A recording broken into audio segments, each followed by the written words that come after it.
So today I'm sitting with JD. JD, what do you do on a day-to-day basis? Day-to-day basis. Well, right now I pretty much just get out of bed, might pass up breakfast, commute into work, and I sell flooring. How's that? What's that like? I'm brand new to it. I just started about 3 months ago. Actually, 3 months tomorrow. So it's the toughest job I ever had in my life. I'm not going to kid. Oh, why's that? There is more working parts in flooring and more knowledge that you have to obtain just to sell flooring. Yeah. You got to know how it's installed. You got to know how they built the house. You got to know all the ins and outs. It's just so many moving parts. Totally. Yeah. Give us, who is JD? Who is JD? That's a good at this question. point in your life? Well, I just did a 180-degree turn from a career change, so right now I'm still trying to figure that out myself. Okay. But who is JD? JD is a caring guy. Mm-hmm. He can be a tough guy. He can run away when need be. But I'm the kind of guy who'll do anything for anybody. I'll take my shirt off my back. However, don't cross me. Don't cross me. Right. What was a 180-degree turn? Oh, boy, that's kind of a convoluted story, but you want the long version, short version, whatever All version? of it. All Every right. version. I was a Seattle police officer for 22 plus years. Okay. And we can get to that part later, but the BLM riots hit. My life just took a 180-degree turn on my job. Our city, the city of Seattle, did not have our backs. The department's a great department. Loved the department, never had a problem with them at all.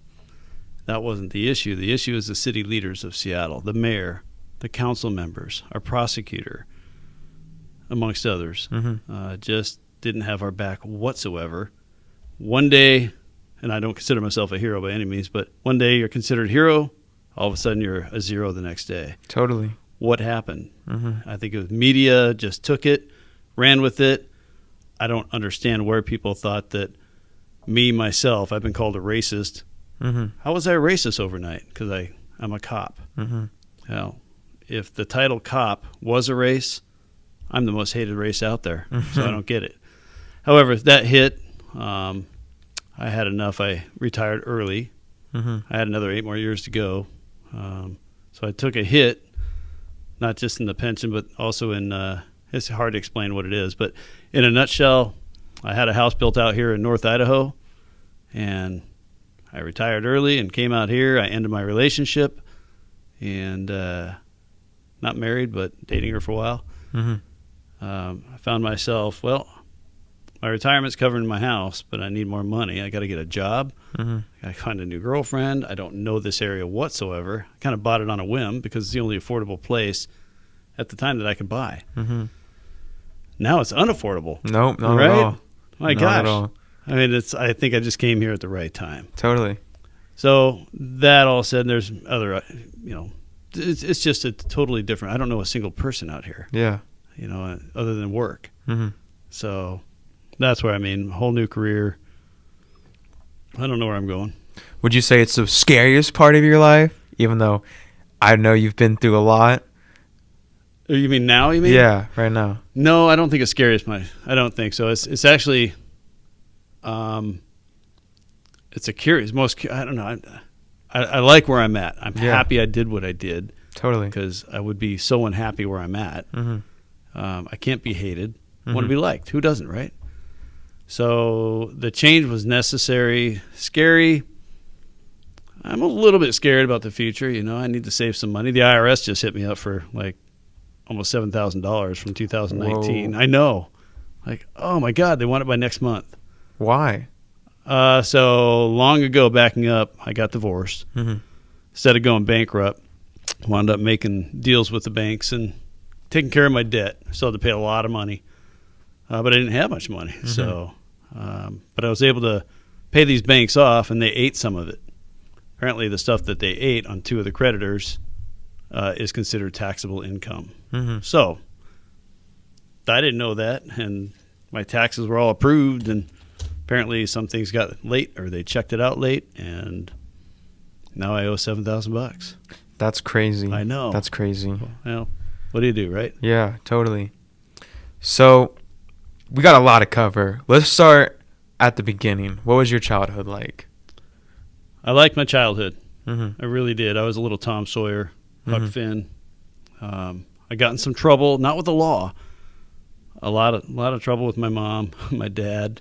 They got divorced when I was 3, so I got to go visit back and forth. But I was an outdoorsman kid. I was just outdoorsy. Yeah, totally. And so I kind of got to grow up pretty quick on my own and doing things on my own. And I was quick at making friends, but I was also quick at doing some things that I shouldn't be doing. Like, I shoplifted some fishing lures, or I might throw pine cones at moving cars, egg somebody's house. Yeah. Guilty. Totally. Yeah, they had their hands full, but I enjoyed my childhood. My mom pretty much raised us.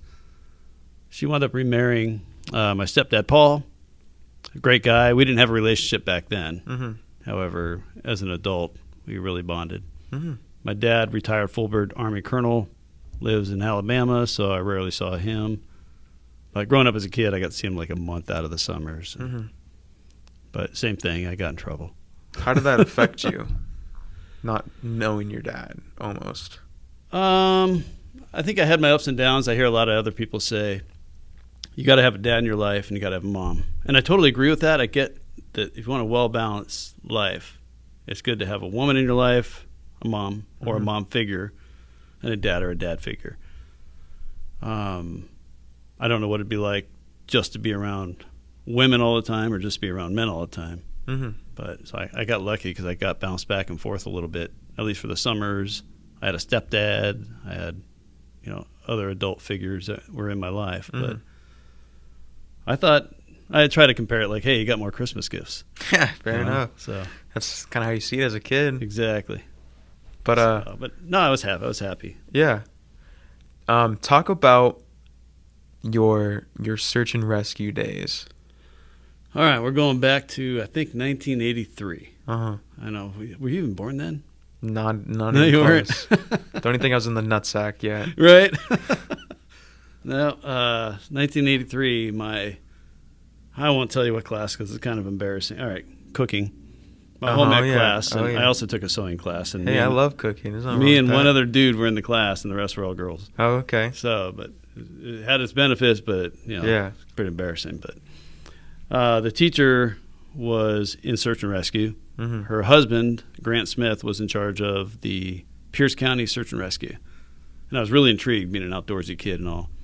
So I wound up getting into search and rescue. I went to the orientation. I was too young. You have to be 14. But I was 13. But my mom signed a waiver, and I was, at the time, the youngest one in Washington State, I think, ever be in the Pierce County Search and Rescue at the age of 13. Yeah, that's crazy. That's So a super young age. Yep, I did that mostly through junior high and most of high school. And been on probably 25 to 30 searches, to include the Green River searches. So if you remember the Green River murders, we do what they call evidence searches, type 4 searches. And we go out there and pretty much turn over every little twig. So that was kind of exciting. Yeah, totally. So mushroom pickers, hunters, downed airplane. Well, it was an ultralight. Alzheimer's patients that walk away. Yeah, it was pretty cool. Good way to grow up. What was the most scariest, what was the most memorable search and rescue you did? Gonna think here. I'm gonna say there's a story that keeps popping in my head. There were 3 teams. I was a team leader, and I'm in charge of, say, 4 people. There were 3 of us in charge of our teams. And we were going up this ridge, and we were looking for a stepdad and his stepdaughter. And they were supposed to go up and over this ridge and down to some lake. And they had a stashed blow-up boat down there. And they were going to go fishing for a couple nights. The girl, I think, was probably 8 years old. Okay. And, dad, I don't know, whatever age. When you're young, everybody's old. So he's probably way younger than I am now. But none of them swam. So when they didn't return home the night that they were supposed to, the next day she called, and we go out to what we call point last seen, and that's where he's supposed to park. We found his car. Obviously not there. So we went up this ridge, and it just went for hours and hours, and the team got tired. So they wanted to turn around and go back. And I was like, well, we're already up here. So as team leaders decided to say, hey, keep the team there. We went up and over the ridge, dropped down, and as we're dropping down, we ran into a cliff. And we got maps, and we're experts on map and compass. Again, by that time, I think I was in high school by then, maybe 10th grade. And we started shifting to the right, where the cliff line can probably get some more stable land and come down around. And guy on the far right starts yelling, hey, wait, hold on. Listen. And he calls out the names. You can do a lot of yelling, a lot of blowing whistles. And you hear this faint help. And then we got closer and closer, and finally we found him. The daughter had taken a fall the night before, and she started throwing up blood every time he tried to feed her. Whoa. So he decided to stay put, which is the first thing you want to do when you know that you're either lost or, in his case, he knew search and rescue would come out. Yeah. Picture perfect find. Darla, I won't say the last name, stayed with the girl. And actually, wait, I take that back. I think it might have been Shannon. There's two, they're sidekicks. Okay. One of them. Yeah. Dale decided to stay on the radio, and I went back with Dad to find a place where a helicopter can land. And we found it perfect. All the logs were already painted, so the Forest Service or somebody had already spray painted all the logs for a helo. So we called in a helicopter and load up the girl, and we go to get our packs to put in. They're like, whoa, we don't have orders to take you out. We're going straight to a hospital. We're thinking, what? Shit, we got to get out of here I got to go back all the way up and over. But yeah, I guess she got to the hospital, and they said if she was a couple hours later, she'd be dead. Yeah. She had internal bleeding going on. That's crazy. Yeah. It's just talk about, you just got to perseverance, just keep pushing. Yeah. What about the story you shared last time when we tried recording? Which one? With the dead body, right? Oh, yeah, Vera Dix. I probably shouldn't have said the name. But That's okay. You can look, it was in the paper. So, yep, that was actually one of my first few searches. I was 14 at the time, and I forget the sheriff's name, deputy, came across the street, asked me if I wanted to help out with this body vac. So backing up, this poor girl just got married a couple weeks prior. She's a house cleaner, and she left the home, or somewhere between at the home of where she was cleaning and the time that she got home, was abducted. She'd been missing for 4 days. During that 4 days, a trucker kept driving by this car with the door open on the passenger side on this, I think it was Petrovitsky Road or Highway 18 or something, over there in Washington. And so he called it in. Cops go out there. They see blood in the passenger seat. And it's like, all right, so she's missing. She's already been reported missing. And it was her car that's also been reported missing. But nobody called it in until then. So they call us out to go out and search for possible victim. Immediately, the dogs found her right away down at the bottom of the ravine. She only had a shirt on. That was it. And I remember it's KZOK rock shirt. That's a station that we had over there. Yeah. And so, anyway, he comes across the street. I'm eating my lunch, and he's like, hey, we need one more person to help Stokes the body out. And a Stokes is what we carry a victim in, we'll say, a body, alive or dead.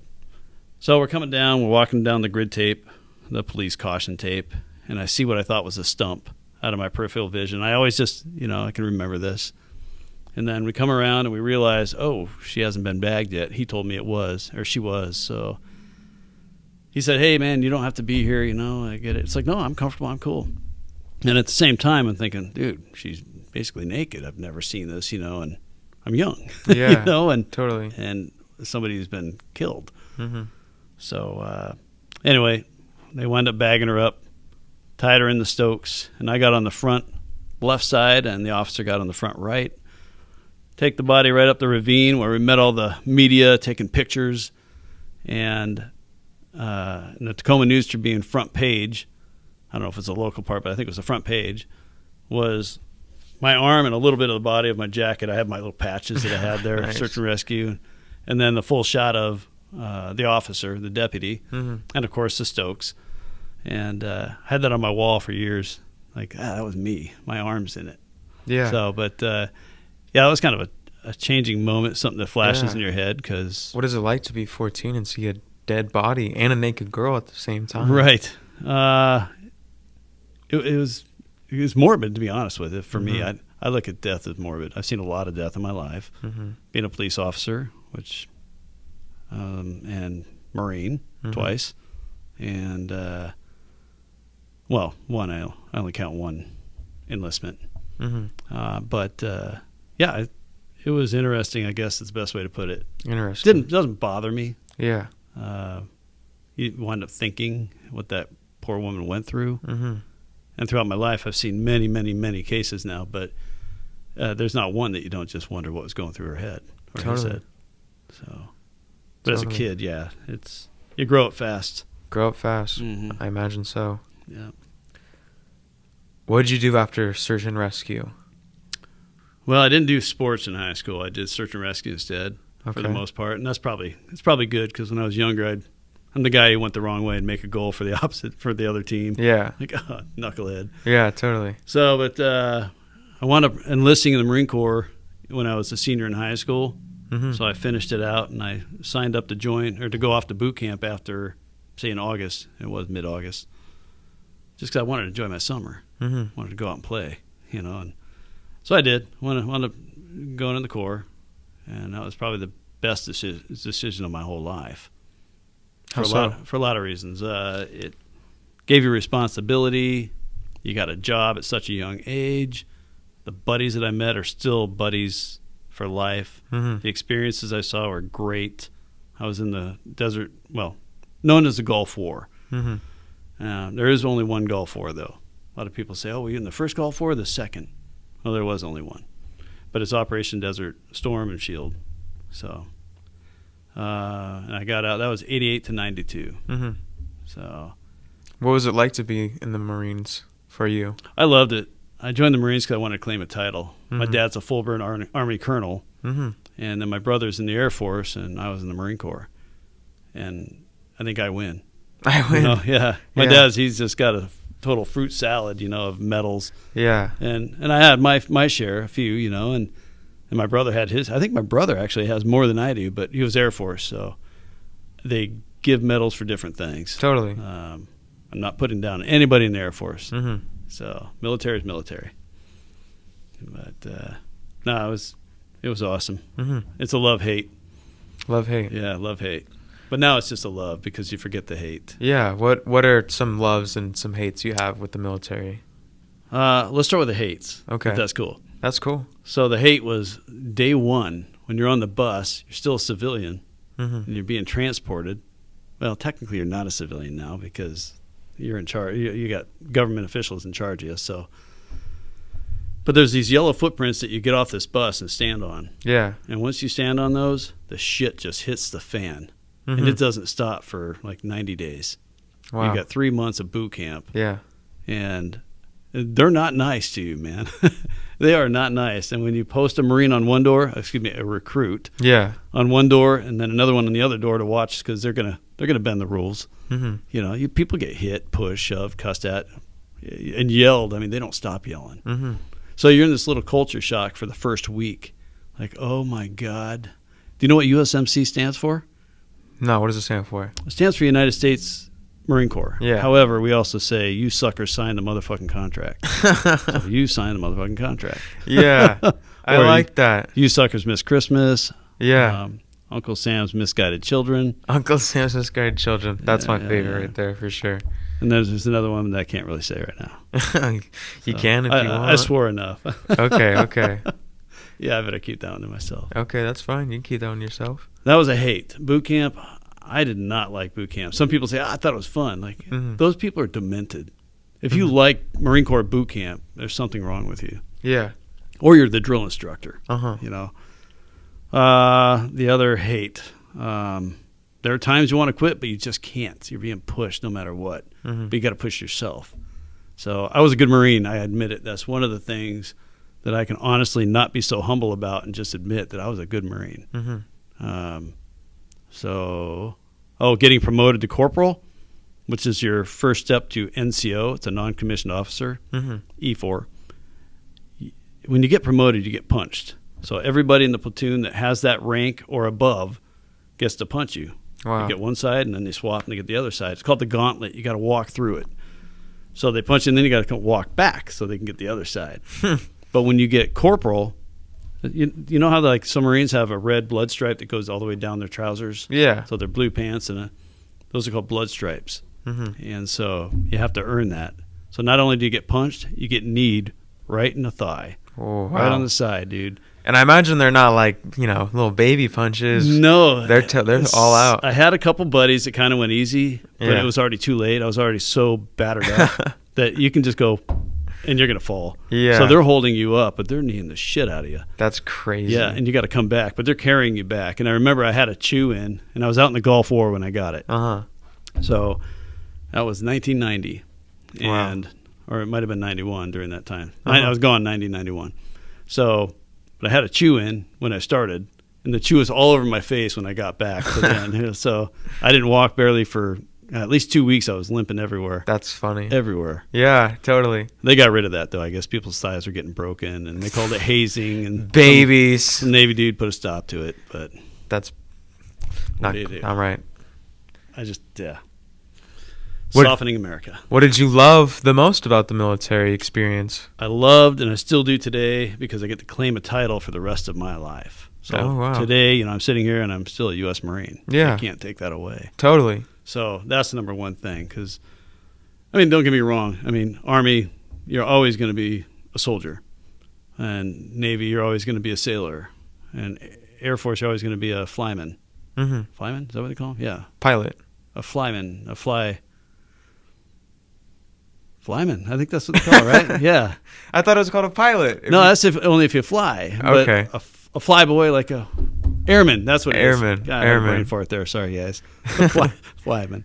Yeah, you're an airman. Yeah. However, my title of a U.S. Marine is always a U.S. Marine. Once Marine, always Yeah. Marine. So, What's the difference between Marine and Army? essentially we do the same. However, we are air, land, and sea. So Okay. Marines go by air, by land, and by sea. We don't have the budget the Army does. We're Yeah. actually Department of the Navy. Oh, okay. However, we're the men's department. Oh, sure. Hey. But love that one. That's funny. I Nah, like respect to the Navy, though. So I was a scout swimmer, so I was amphibious. So I Uh-huh. launched on a boat. So I'm on a ship. The back of the ship opens up. It's called an LPD. And literally it's got a big stern gate that opens, or it can even kneel into the ocean and fill up the back of the ship with water and we bolt out of it. that. Yeah. So I loved my job in the Corps. A lot of miserable nights. There's another hate. Mm-hmm. Freezing on the beach. It sucked. Let's face it. Yeah. Did you ever witness any of your friends get killed while you were in the military or any action? Nope. We had action, but our action, everybody gave up. So we captured 1,413 enemy POWs. Wow. We that's a call them lot. EPWs. Yeah. We don't get you don't want to say I got some POWs here. That can be our own. Yeah, totally. EPWs And are civilians can be POWs Sure. too. Yeah. So we caught them on Falaka Island, which is just 18 miles off the coast of Kuwait. It's Kuwaiti land. So it was occupied by 4,000 Iraqis when they took it over. But then by the time the Missouri and the Wisconsin bombed the shit out of that island, there was 1,413 left. Wow. So we accepted their surrender, brought them on board a Navy ship, my ship, and then had them for 2 days, and then we offloaded them in Saudi Arabia. Mm-hmm. And then they were trucked out to some big POW camp where there was already like 25,000 of them. That's a lot. It's Holy a lot. Shit. Yeah, we just added another 1,000. How do you So, keep that many people just like contained? It was actually pretty cool. And Like, it was, I'm sorry to interrupt. Like, have you seen Scarface? yeah. Right? Like when Joni, like they totally like riot and go crazy. How do you keep that from happening? It could have easily happened. I mean, I look Yeah. at it, the amount of bullets we had. We got a big line of Marines up in the front, what we call the false beach. Mm-hmm. After the ship is a big metal stern gate that comes up, and sun will come through because it doesn't really lock airtight. It's got like a huge 2 feet, 3 feet worth of whatever for air. And then we got catwalks. And so we're manned with Marines 24 hours during the 2.5 days we had them. And so one guy, they're all searched. Every single thing is supposed to be taken off them. Everything. And we fed them twice a day due to Geneva Convention, which is laws of war. Yeah. We have to feed them. And you got to take out the pork patties because that's against their religion. All the matches are little plasticware. and they can just open it up and eat with their hands. Mm-hmm. So one guy apparently smuggled matches and a thing of cigarettes. So the sun's coming through. I'm up on the front line with our rifles, because if there's chaos, you can just start taking care of business if they want to bum rush you. Totally. But here comes a big poof of smoke because the sun's coming in. It was just stuck out like a sore thumb. Totally. Yeah, I was stupid enough to light it up, and so we just went down there. We grabbed them. We brought them up because you got a big crowd here. You have to make an example of one person. Yeah, instill so fear. Everybody like, okay, hey. So they actually thought, we could see that we were going to shoot him, put him in front of a firing squad, because that's what it looked like. Yeah. However, we're there for our security and our safety. And believe it or not, theirs. I know it sounds weird, but it's true. Mm-hmm. But we decided, hey, you know what? We just did our hog tying because we got to pat this guy down again, and we got to make sure that we're safe. So we had him there for a handful of minutes before we brought him back, and people realized that, hey, dude, we mean business. Yeah. So we don't beat anybody up. We don't do any of this stuff. However, we got to make an example. I'm not going to be kind with you and pat you on the back saying, okay, step over here. If you take one person, kind of throw them that way or grab them, show business, the other people are going to hurry up and follow. Yeah, you instill fear into these people. Right. We don't have enough manpower to control everybody, so that's something you have to do. It's a good tactic. That's crazy. Yeah. I like that. That's good. But, so if they wanted to bum rush us, they probably would have won. Yeah. But, a lot of them would be dead. Yeah, totally. But probably me too. There'd be just a bloodbath. Right. Blood would win. You never know. Yeah. But I don't know. I can easily take, these guys are pretty small guys. Most of them, it's the stature. Americans we are, and I'm short. I'm 5'7". Mm-hmm. So probably the average of them were probably 5'6" to 5'8" on average. Mm-hmm. So I could take two. Easy. Take two. Yeah. So what did your life lead after the military? Well, I got out in August of 92, and it was weird. It was kind of surreal. I had $2,000 in my hand, sold back all my leave dates, and I had a job kind of lined up. I worked for a company called Hillman Fasteners as a Northwest merchandiser, and that was pretty cool. Got to travel around, but I wanted a girlfriend, so you can't really have a girlfriend and travel. That's true. I was young. So I met a girl who I actually I grew up with her, actually, junior high, or grade school, junior high, and high school. Wow. Knew her as grade school, didn't really know each other in high school, and I came back and she was gorgeous. Mm-hmm. So I quit that job so I can be local and start dating her, and we packed up, moved to Bellingham, and things didn't work out there, and throughout life, we all go through different girlfriends, and girls go through different boyfriends, and stages. You're right. So I did a lot of retail. I worked in the plumbing department for Eagle Hardware and Home Base. We called Home Base Free Base. Nice. Just because, I didn't like it. I like that. They wound up folding anyway, so I can talk shit. Cool. But I got to learn plumbing, and then I eventually got hired as a plumber while I was working retail in the plumbing, because this plumber comes in and is like, why aren't you working, man? I work for Rescue Rooter. Come work for us. So I did. I actually loved it. So I did that for like 2.5 years, and then I got hired as a Seattle police officer. So if you loved being a plumber, how come you became a police officer? Always wanted to be a cop since that Vera Dix gal. Since that search, the respect I had for the officer that came up and got me. He was very kind. I looked at him, he's just sharp looking. Like, that guy's a badass. Totally. Yet he can be kind to a kid, and when he asked me, hey man, I thought she'd bagged, you don't have to be here if you don't want to. It sticks with me. Yeah. So, but I don't know if I ever racked his ear or we talked more or less, but I just knew then. That was the day I knew I had to be a cop. Totally. And at the time, I was 14 years old then.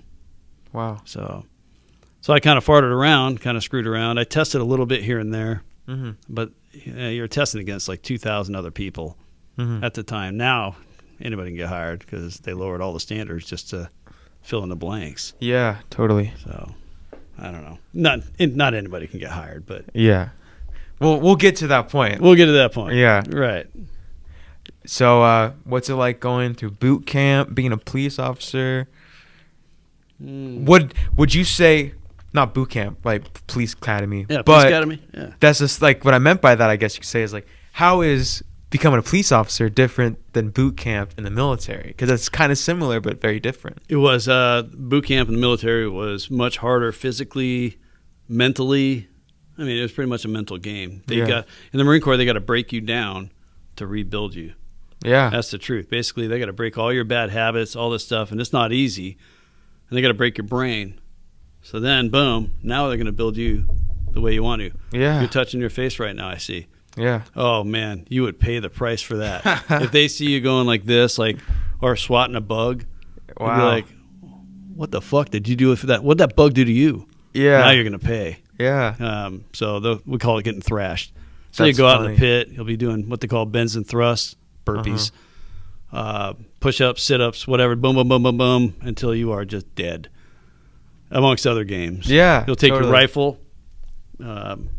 The sight of the rifle has this little triangle, so you put your finger through it. They call it going fishing. You're standing at attention, but your arms got to be straight out. Mm-hmm. So a 90-degree angle here. The rifle's hanging. You can only do that so much. Oh yeah. Your shoulders, your arms, your pinky, it all gives out. But they'll come by, they'll slap you. You keep it up. It just sucks. That's so funny because it's like I take out the trash and I'm like, God, dude, this thing's so fucking heavy. Right. Yeah, wait till you go to boot camp, dude. Right, totally. So, but what was the question? I forget. The differences in the similarities, I guess, between boot camp and police academy. So the police academy is not going to break you down. Uh-huh. However, the hard part for me is academically. When I walked into the academy on day one, our desks are tables like this here where I'm going to be sitting next to somebody left and right. Yeah, like school. And their books are stacked up this high with Yeah. big books to little books to small books, from laws to procedures to everything. How to spot a druggie. Right. You name it, it's got a book for it. Mm-hmm. So, and I was like, oh my God, I'm not a reader. Mm-hmm. I can barely read a pop-up book. So, let alone. Oh, shit. That was a ghost I right almost there. shot him. No. That PTSD coming in. Unarmed man.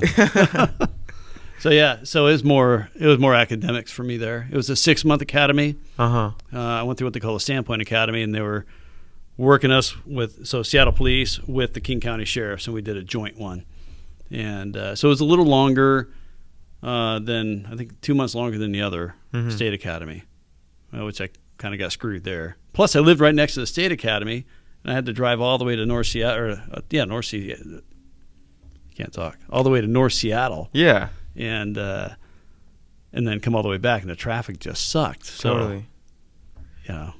I got screwed. Yeah, you got totally screwed. 100% you got screwed. But it was good. I mean, I enjoyed it. Met a lot of people there, too. You felt proud of yourself because you're doing the right thing. You finally got the job that I've always wanted since I was a kid. And I was getting paid $1,000 every 2 weeks. It's not bad. No, back then, shit, that was the most money I ever made. Yeah, that's a lot of money. But you later find out you earn it.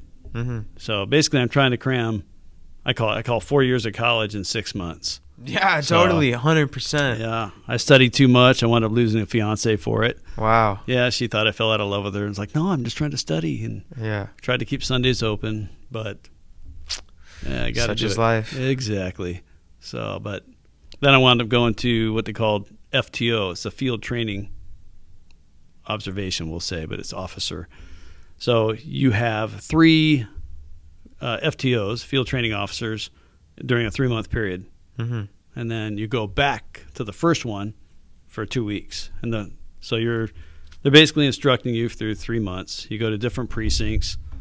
You come back to the first one, and he's in plain clothes, not a uniform, and he's basically a ghost. He's like, hey, you can talk to me, but don't ask me any questions.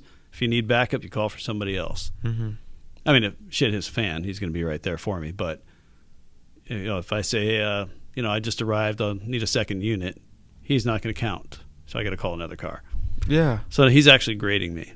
He's kind of that secret shopper. Yeah. So, I passed it. I think with flying colors, but I had my issues. Paperwork was not. It didn't come easy for me. Mm-hmm. So some did, some didn't. But the littlest things, if you're either taught, if you miss a step, it's like math. Yeah. You're never going to get it. That's true. That's true. But then they do like a year of probation, and then you're a full-fledged cop. So, what is it like to be a cop? Big question. It is. It's changed a lot. So when you first started out, what was your like first year as a cop? My freshman. First year and a half, I would have paid them to go to work. Wow. Yeah, it was fun. It was exciting. I mean, it's still, every day is exciting and fun. Don't get me wrong. Yeah. However, you learn that you're wiser. You know that, dude, if I let my guard down over here, I can either A, get my ass kicked, killed, or get somebody killed, or I might have to kill. Yeah. You know, it's like, and then you learn the tricks of the trade. Like, I bet you I can talk you down right now. Mm-hmm. I hope. But I can't count on that. Yeah. I have to be ready. Yeah. So, yeah, as a rookie, I really enjoyed it. But then politics, you start realizing the politics to kind of eat you up. So you'll learn in the academy there's two types of survival. Mm-hmm. There's bureaucratic survival and street survival. Okay. Street survival is easy. It's the bureaucratic survival that'll kill you. Mm-hmm. Look what's happening right now with the whole defund the police. Totally. It ate me up. Mm-hmm. So I hate politics. And when you were a cop, the whole, I think, correct me if I'm wrong, but like that's when the Rodney King trial was going on, right? Not right. No, I was a Marine actually when Rodney King hit. Oh, okay. Yeah, because I got back from the Gulf War, so that must have been in '92. I think so. I think when the Gulf War hit, because I got FAP'd, which is a temporary job because I didn't have enough. I thought you meant like actually fat. Oh no, FAP'd, FAPP. It's an acronym for something that I don't even think I ever even knew. But you do okay. You know, I just got back from the Gulf War. I did good. I was a good Marine. They're going to work with me. It's like, hey, Smith, you don't have enough time to pump overseas again, do another tour. We're going to give you a job over here until you get out. Mm-hmm. Cool. So I went to the MPs. I was their armor. Man, I did this all day, handing out weapons and ammo. Yeah. Killer job. Killer job. Yeah. But help me out, man. It's been a busy day. Same here, dog. Same here. here. No. It was, I got off track, so we're gonna have to go back and figure that one out. Your first year, police officer. Yeah, we'll just go back to that. Loved it. No, we'll just leave it like that. Give us some stories of your police officer experience before, like non-political, right? Non-political. Just total. You know. Let's start off with your most just memorable police story. Most memorable experience. Same thing. I've had good partners throughout my time. Boy, I think one of my more enjoyable segments of my career, I've always been mostly on patrol, which means, you know, somebody calls 911, you go, you're in a police car. And I partnered up with this guy, Jim, who is a former detective, came back to patrol, so he can type like fast and work the radio. He's a little overweight, so I got to drive and do all the running. Mm-hmm. Loved it. We just had this great system. So we were very proactive. When there's a robbery or burglary, we're on top of it. Bank robberies. I don't know if I was telling you last time about the bank robbery we called the Remorseful Bandit. Yeah, tell that story again. It was a good one. It was just one of those things where normally we get there, robber's gone. Yeah. But we'll catch him. Yeah. If we don't catch him down the road, we'll catch him with a handful of weeks. Mm-hmm. Almost always. So don't rob a bank. Yeah. We get a bank robbery call where the guy is he just robbed a bank for however much money. He leaves, and then the update came in saying they're going to lock themselves in the vault because he's trying to get back in for whatever reason, but they locked the door by then. So we pull around the corner, pull into the parking lot, and there he is. Kind of turns around. We kind of surprise him because we shut the sirens down quite a ways out. We don't want to warn him. Of course. So we get out of the car. We take him down at gunpoint. He totally cooperates. I'm standing on his hand where he has a big wad of money until I grabbed it and put him in cuffs. And he kept saying over and over, I couldn't do it. I was trying to give the money back. And so we get him in the car, read him his rights, the Miranda Rights. Yeah. And I wonder if I can remember that. I'll try later. But and we questioned him. I was like, dude, what are you doing, man? And he goes, man, I was trying to give the money back. He didn't have money for Christmas, and that's a big time for robberies. Totally. And robberies and suicides go hand in hand during Christmas time and Thanksgiving, I guess. But So it's like, but you already did it, dude. You just robbed the bank and you flipping had a note that said you were going to shoot him or something otherwise, or you had a gun. And it's like, yeah, I'm sorry. I really am. I really tried to give it back. It's like, well, I saw that, and sure enough, he really was. He didn't have a record at all. He's never done anything wrong on the books with the law. He went all out on his first time, and he was very remorseful. So me and my partner just named him the remorseful bandit, because every bank robber is called a something bandit. Yeah, totally. Depending on whatever they're. You ever seen Home Alone? Yeah, long ago. The water bandits, I think that's what they call them. Is that the two guys? Joe Pesci and the other one. The bad guys. They called him something so stupid. I think it was like the water bandit or something like that. I'm forgetting, but it was something so silly like that. Yeah. No, I haven't seen that in so long, but I know what you're talking about. But they're called something bandit. Yeah, totally.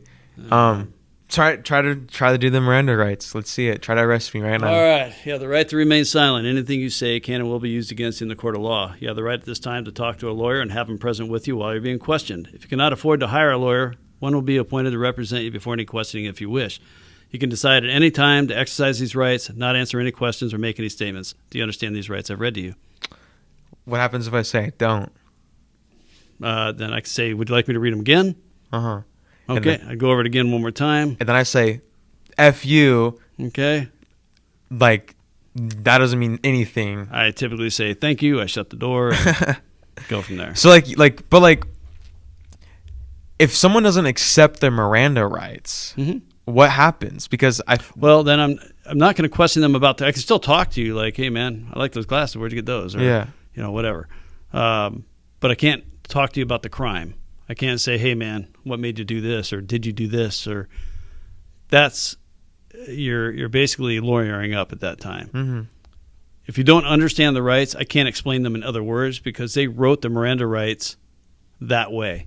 And my job is to read you your Miranda rights, not explain them. Because if I explain them, you're going to tell your attorney, well, the officer explained them way wrong. Basically, it's like, look, you're either going to answer my questions or you're not. That's so smart. I never even thought of it like that. Yeah, that's really smart. It's politics. I mean, shit. I mean, if I had my way, it should be like growing up. If your mom or dad, you got in trouble, did you do this or not? Yeah. I mean, but whatever. I don't make the laws and rules. I just enforce them. I try to enforce them. That's the whole shit. I've never given a speeding ticket. Why not? I speed. And I know we all make mistakes, but there's one thing I just didn't want to do is give a speeding ticket. So I never gave one. I pulled people over all the time. I give warnings. I've arrested a few. Yeah. But I have never, ever given a ticket for speed. Wow. Ever. And it's because you couldn't do documents too, right? Because you said that earlier. No, that's easy, man. Tickets I wrote tickets. Yeah. If I was a softie though. Yeah. If your tabs were expired for a year, and you say, yeah, I know, I just take it to school, I'd probably write you a ticket. That doesn't mean I will. Sometimes I'm like, well, dude, you can't do that. I'm going to go get them down right now. If I look at you and I believe you, I'm not going to give you a ticket because my goal isn't to give tickets. It's not to get that toaster oven at the end of the month because I got the quota, which is bullshit. Yeah. By the way. We had a big talk on quota. Yeah. At least where I worked. Yeah. There was no quotas. Blame the laptop for our first episode getting destroyed. Just kidding. It's all good. But just summarize. Quota's not real. Well, let me back up. I should probably rephrase that. Quota was not real for me. Okay. For my department. They do, they might say, hey, man, we want to see you. Let's say we got a DUI squad out there. The DUI squad might say, hey, we'd like to see you go out and get 2 DUIs a night. Dude, at night, if you can't get a DUI in 5 minutes, there's a problem. Really? Because in Seattle, you can see, there's some really fucked up people out there, some pretty dumb people. There really are. I mean, and so, but it's just to show that, hey, they're actually out there. They're not just sleeping in their patrol car and stuff. Yeah. It's not a quota. They just want to see they're working. Same with ticket writing. I've been told several times, JD, you got to start writing more tickets. Yeah. Like, why? I'm out there doing my job. I'm stopping. I'm just giving warnings. Look at my thing. It's like, yeah, but you're not writing tickets. It just depends on the sergeant you have. Some people write their own mother. Like, yeah. But I've actually, I thought that was illegal. If I'm your son and I'm speeding or I have a broken headlight or I have a gun pointing out the window, right? I thought it was illegal for you to even like interact with me No, because we're related. It's called a conflict of interest. Yeah. But it's not illegal. However, if I make the stop and you're there, it would be best for me to have another officer come in, because once you go to court, Yeah. they'll blow it all to hell. Totally. So, Totally. But there are people, I mean, I've heard about people arresting their own wives, mothers, whatever. You hear these stories somewhere. I don't know anybody who would do that. Yeah. So What's the dumbest like person, thing, whatever you've seen, done? Oh, dude, I've heard. Well, I've seen a lot of dumb things and I've done a lot of dumb things. So the scene part, oh my God. The dumbest thing. Honestly, the dumbest thing is running from me. Okay. At the time, I was like a human canine. Yeah. I'm not bragging. I was a No. for a you short were in dude. the I ran Marines, fast. the but- search and rescue, of course. But I just ran fast. And Yeah. I loved foot pursuits. So one kid did get away from me, and I later had to deal with him before. I've dealt with him before many times. Yeah. And I called all these backup units. I can't remember what it was for. Probably a burglary or something. I don't know. This kid was kind of a screw up. But I was hot on his trail, man. But I lost him in the trees. So we coordinate the police officers, and guy's gone. I'm like, son of a bitch, he actually got away. Yeah. But I ran into a couple weeks prior, and I think I arrested him for like marijuana or something back then. Back Yeah. when it was illegal. He's a juvenile, and Yeah. wasn't a very nice kid. But I asked him. I said, "Dude, when I was chasing you, a couple weeks ago, where'd you go? Did you hide? Did you climb a tree? What?" He goes, "I went home." I just looked at him like, "What?" Like, yeah, I went home. I literally ran to my front door and went inside. And I don't know how that could have happened, but Yeah. he did. I believe him. What do you think he's doing now? Oh, dude, honestly, he was on a bad. I don't even know if this guy's alive. Wow. Yeah. That's sad. He was not a nice kid. Uh-huh. I mean, he was just way too young for the attitude he had, and unfortunately, it's sad. It happens everywhere. And What are some sadder things you've experienced? a lot of suicides. Uh-huh. A lot of suicides in Seattle. I don't know if it's the weather. Seattle used to be like number 1 or top 10 for suicides in the nation. I don't know if it's because of the type of people that go there. I think it's the rain. It's always gloomy. Mm-hmm. That's the only thing I can think of. But lots of suicides from teenagers to older people. I mean, this one gal, somebody at the bus stop saw the car parked, the windows blown out, and she slumped over the wheel. So we get there, and she shot herself in the head. Wow. Go back to her apartment, because we got the apartment off the plates and her Yeah. ID. Went inside, and there's a note there, very clean place or whatever, and she said she killed herself not because she's in pain or sad, because she's bored of life. Bored of life. I've always thought of that. I've always thought if there was a case like that out there. No, there is. And her And place, Yeah. her apartment was totally neat and tidy. Yeah. It's not like she was depressed. Like a lot of depressed people just have it really Oh, yeah. crappy and shitty and let things go, and trash and dishes, and we've all been there. I've ever thought of if I'd ever like not in like a sad or weird way, but like I've ever thought I would get to that point where it's like, like I've done everything. There's just nothing more to live for, and not in a bad way at all. That's a good thing to do. And honest to God, I'll be straight up. We've talked about this before, and I'm not afraid to talk about it. But Yes, share I have been your there rock bottom story. to a point. I Uh-huh. wasn't ready to pull the trigger, but I got to admit, I was a cop. So you asked about like what happened after the Marine Corps. Well, I became a cop. Mm-hmm. During my career, I got sick. I was married, had a great wife at the time. Unfortunately, when I got sick, I have what they call celiac, and we didn't know this at the time. Mm-hmm. I went through Lyme disease treatments. I went through all these doctors. I flew out to the Mayo Clinic in Minnesota, and 18 doctors said 18 different things, and they kept saying, well, JD, you're just stressed out. You got a stressful job. Like, dude, knock it off. That's Yeah. not the case. In a nutshell, I let myself go. I got chubby and out of shape, and probably was drinking too much. There's no doubt we drank too much at the time. I mean, I'm not drunk, but Yeah, and I thought you got in a car accident. I did. We'll back up. Okay. So I have metal in my neck. I had my T1 C7 fused. Mm-hmm.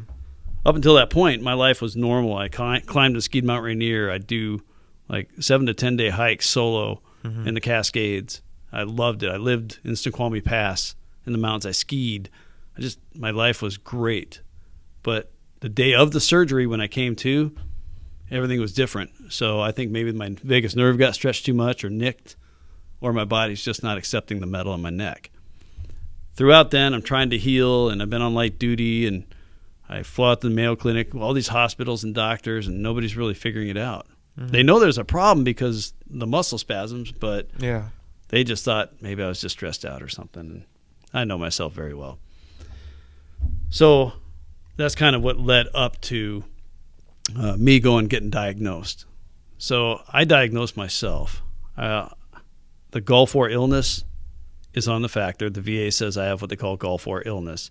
That's an exposure to something, whether it's the shots we took, the experimental pills we took, or if we got gassed or what. We don't know. They swore up and down I didn't have Lyme disease. This naturopath swore up and down I had Lyme disease. So I went through all the treatments, even though I tested negative a bunch of times through this one lab.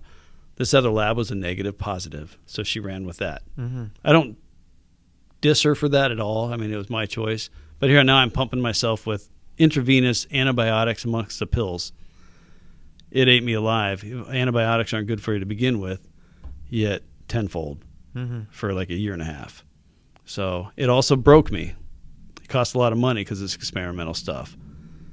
So during all this, I also tested positive for what they call celiac disease. So you know that gluten-free guy that everybody makes fun of? Yeah. Hello, Scooby. That's me. So I used to, not to their faces, but I used to make fun of like, oh, gluten-free, whatever. Yeah. I didn't know what the hell gluten was until I got it. And it's a real thing. And if I got it, trust me, folks, it's a real thing. So during all this, it was a pretty depressing time. My wife we decided both we're going to get a divorce. So I lived in this $65,000 trailer. It was really nice. And that was so if I lose my job, we can pack up and go. And the goal was go to Boise and just, we'll get on our feet one way or another. If I die, she can have my retirement. Mm-hmm. I drove a $1,000 minivan. So the wife's gone. I have this trailer that I can't afford. I drive a $1,000 minivan. She took the dog. So I'm lonely as hell. Yeah. I'm kind of dumpy and out of shape. I don't know if I'm going to lose my job. I'm sick and in pain. Now I'm in serious debt. Yeah. So I'm thinking to myself. And every day you're getting made fun of at the bars for gluten. Dude, yeah, I forgot about that part. Yeah. No, thanks, man. I'm going to go. Yeah. Yes. It is embarrassing ordering gluten-free, especially in North Idaho. They're like, what? I live at Sandpoint School. They have gluten-free beer. So things got really low for me, like super low, to where I sat on my bed several times where I pulled my gun out. And I'm thinking of all the people that I've seen dead that killed themselves. And I'm thinking to myself, what went through their mind for them to pull a trigger or to slit their throat? Or this one gal wrapped a cord around her neck and sat on it and laid back. And she was a nurse. She knew what she was doing. Mm-hmm. She was depressed about her thesis. So you're going to kill yourself because she's depressed about her thesis. Wow. 21-year-old girl. So, that's so sad. I know. It was my first suicide, too, that I went on. Oh, wow. So things like this stick in your head. Yeah. But you think about what's really going through people's minds when they get that bad. And now I'm finding myself kind of in their shoes. Like, I can see how life can get so bad. So did I put the gun to my head saying I'm going to pull the trigger? No. But I've had the gun like, am I going to have to do this? I've sat there. I've bawled. We're all human. Totally. So I'm not proud of this moment by any means. I'm more embarrassed. However, would I ever do it again? No, because I've learned so much since then. So I'm down and out with all those things. I decided, well, my wife's already dating somebody, ex-wife. Mm-hmm. I might as well go date somebody. So I got online, did the online dating, and I admit it kind of pepped me up. However, I'm not getting what I should be getting women-wise because I'm all dumpy. I'm just not the guy. I don't have the confidence I needed. Mm-hmm. You lose confidence, you lose everything, apparently. So, 100%. I never did pull the trigger. Yeah. I didn't tell many people. At the time, nobody knew about it. Mm-hmm. I just kept it all bottled up. And then one day I'm coming home from work. I just met a gal like 2 days prior. And I witnessed this car accident on Highway I-90 and Highway 18. So it's up by the town of Snoqualmie, North Bend area. And that is actually what got me to this. And this is the Carnegie Award. Uh-huh. So Carnegie Medal on this one here, which I'll explain later. And that's actually it. I'll show it to you in a little bit.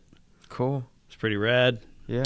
But this day is what kind of turned my life around a little bit and made me realize I've got more in me than what I thought. Yeah. which is why I like to share the story. So I see this accident, and basically it's got flames. It's on fire. 70-mile-an-hour truck and a stopped vehicle, boom, rear-ended the stopped vehicle. Mm-hmm. Instant flames. The driver of the vehicle, the car, I'm just assuming it was dead. So I run across the freeway, traffic's stopping, things are getting under control there.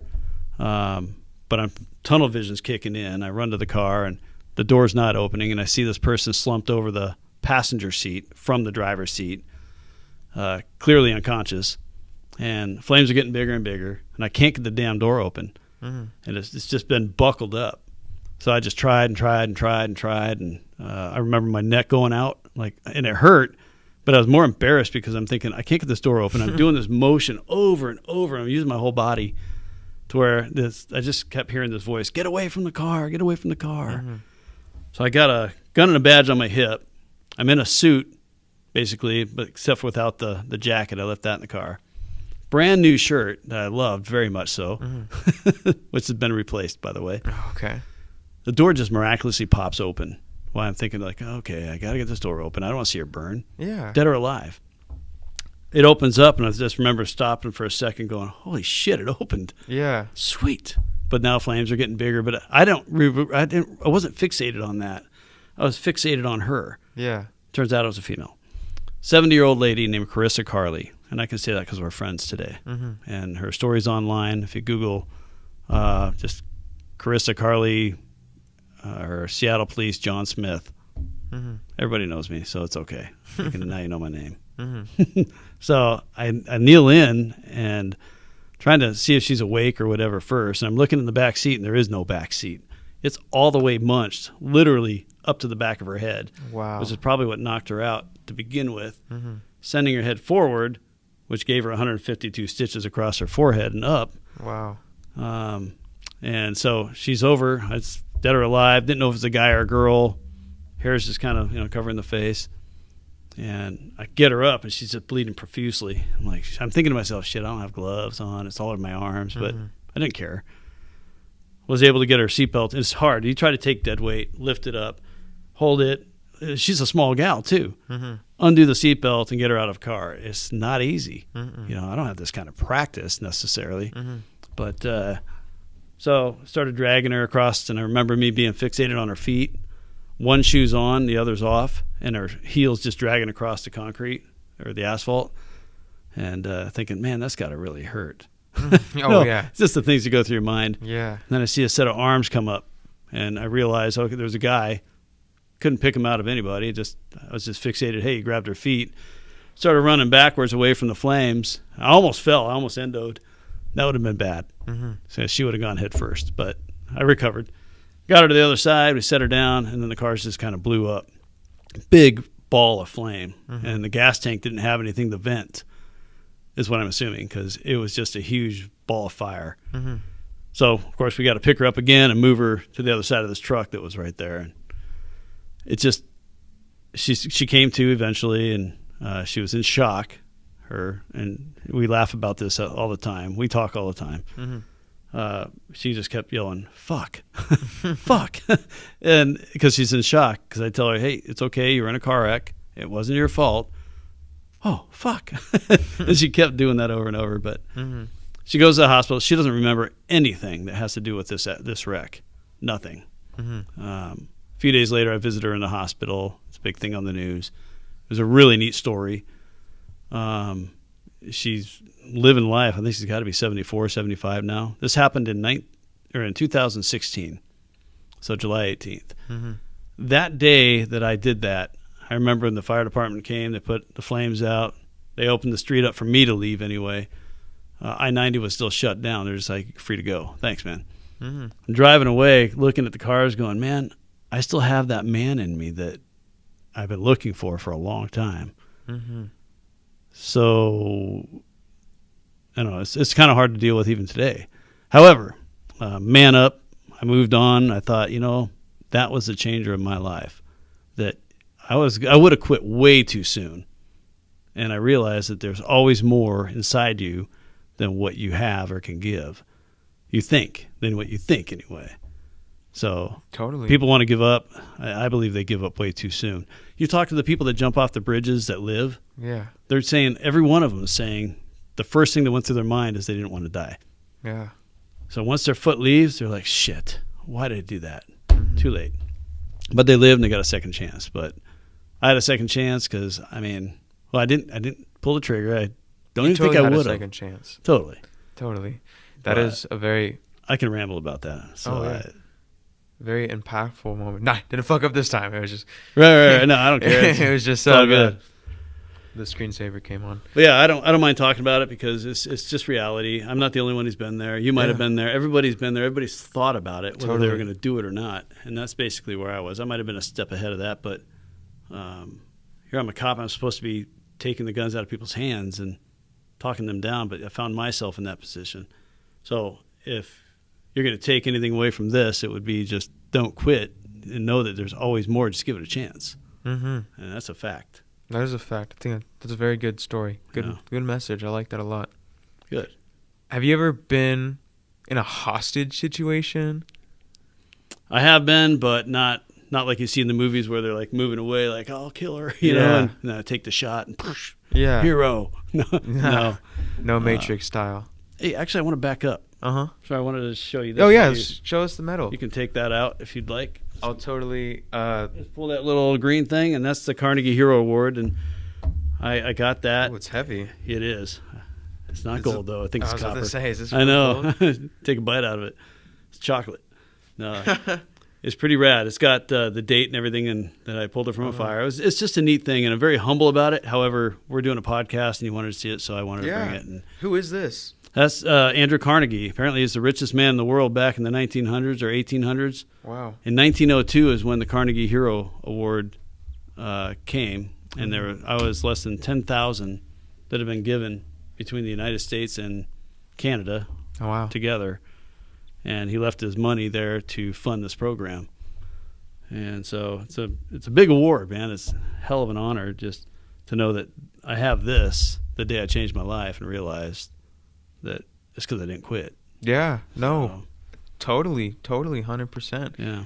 I guess this is kind of a stupid question, but what does that mean to you? But honestly, it means a lot. Yeah. I don't pull it out. It was still wrapped up. I just moved, here about 4 months ago. Mm-hmm. And it was still in this office where everything's just kind of disarray. So I dug it out last night so I wouldn't forget it. But it doesn't mean I'm a hero in my book. I know they call it that. I'm not a hero. I was at the right place at the right time. Mm-hmm. I did the right things. Everything was perfect. There's a reason why it happened. You can be religious, spiritual, or not. But I was put there for a reason. Totally. I mean, I don't know if the other guys there, I don't think they would have gotten the door open. Not in time. Mm-mm. So it was just timing.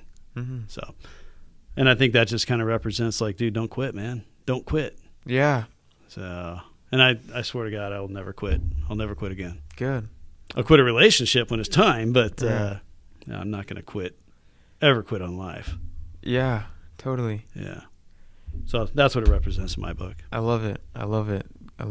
Yeah. So, with that, how come you quit the force? I'm going to give you the short version on this.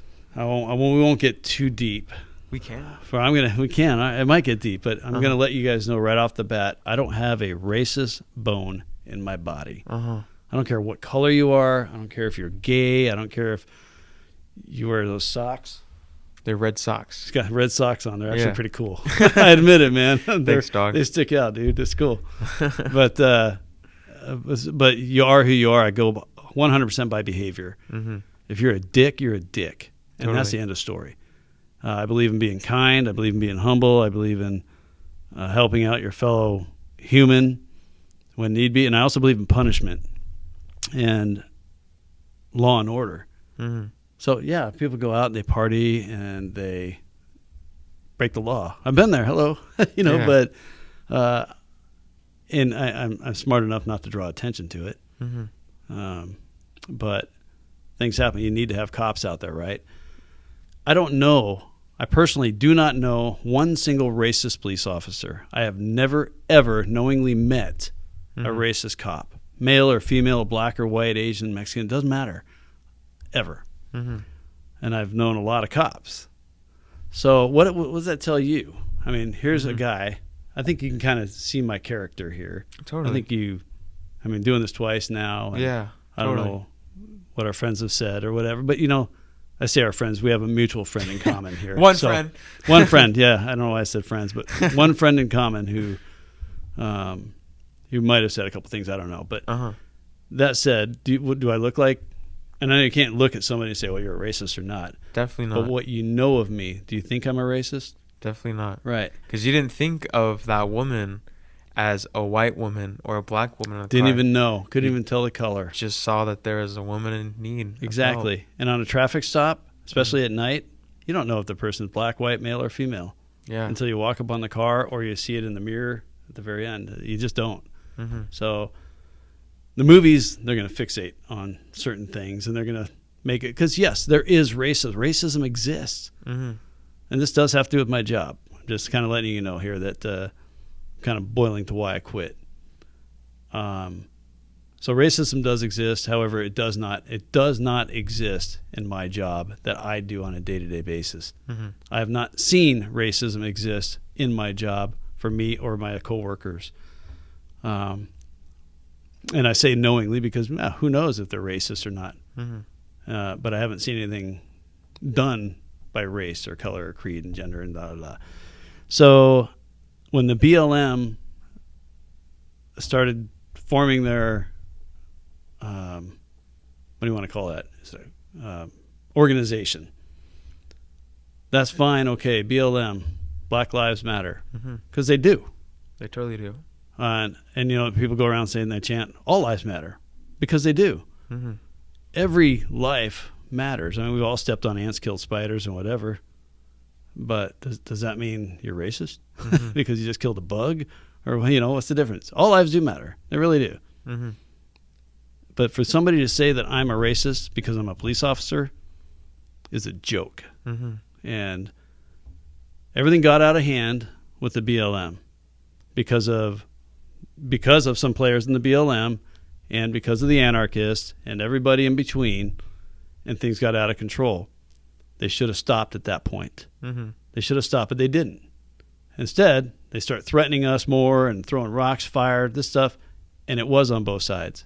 When I say both sides, the anarchists and people of the Black Lives Matter, all the Karens out there that are just sitting there chanting, they don't even know what they're talking about. Yeah.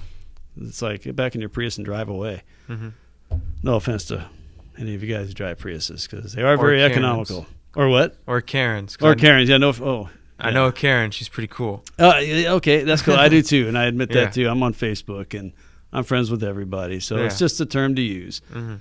However, and I've got friends that are in it too. Not in BLM, but they support BLM. I got family. I got black members of my family. Yeah. So in my family. Totally. My stepsister will only date black people. So there is no room for racism from me. So nobody should be saying that I'm a racist. They don't understand our job. All the contacts that every single police officer has, the amount of issues are very minute. Are they serious? Yes, they are. But they don't want to break it down. They don't want to sit here and listen to the facts. They don't want to listen to the police officer. They think they know our job so much better, and they don't have a clue. That'd be like me telling, what do you do for a living? I don't even know. Me? Yeah, like right now, let's just say podcast. Let's just go there. Or artists. Yeah. You're an artist. I think you're painting wrong, dude. Yeah. I saw how you're brushing. It's wrong, bro. Yeah. And the way you're looking at the computer, you're not supposed to do that way. So I think these cameras are set up probably bad angles. And, it's like I can tell you I'm making all that up. I know. They're Walmart tripods, too. You can make fun of that. No, hey, man, I'm all about deals, brother. Yeah, totally. That's the way I shop.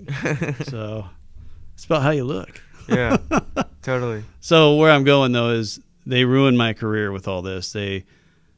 Media has a big play in this, too. And for a while, I even dated a news anchor. Oh, and wow. I'll leave her out of this. But with all this said, these people are over here doing what they think is right on their half. Obviously, they're breaking the law to certain points, and they're hurting other people. They shut down businesses for life, burned them down, looted, many people have been killed. They could Cops have even shut ambushed. down black people's businesses. They have. Yeah. It's been proven. They killed a guy, a black guy, a former cop. There you go. It's just out of hand, and yet we're not allowed to. All they did is tie our hands during this whole thing.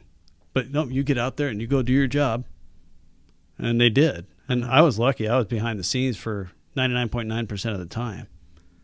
I was literally suited up and outside, and suited up meaning just your vest and whatever, doing security around our precinct because we get surrounded all the time. You know, they're doing their chanting. They super glued our doors shut. They tried to burn the buildings down. They overtook the East Precinct because they basically gave it to them because the city leaders are that stupid. And I'm talking city leaders in Seattle. So not the department. I love my department. They treated me very fair. They're smart. We're very diverse. I mean, dude, we got more gays and lesbians and blacks and whites and Hispanics and probably any other department in the nation. So, and we are like writing new books on how to deal with stuff. We do the most training, and yet they're saying we need more training. Like, you know, we're not God. We're cops, and we do our best, and we know what's right. We know how to go into it because we trained for this. We've seen all the scenarios and the best way to go about it. Yeah, you got a group over here saying, "Oh no, that's not the best way," because they know. Yeah. So look what's happening now. So we lost over 300 people in my department. The numbers are miscued, but there's a lot more coming down the piper. And now the mayor of Seattle is begging to get us back. So they never should have done it to begin with. The politics killed me in my career, and that's why I'm out. So I know I go off on it because I take it very personal when they say that, oh, cops are racist or, dude, no, you know what? Every cop, every firefighter, every doctor, whatever, they are a hero amongst themselves. You know, when there's a shooting and people are running, they're going to it. When somebody's dying, they're there first. They do what they can to save that person. And you want to pull race into this, like, well, you know what? How about this? Don't do crime. Don't do crime. Yeah, don't do crime, and you won't ever have to worry about getting shot by a cop. That's very true. So with that, though, what about the cops that are bad? Because there are.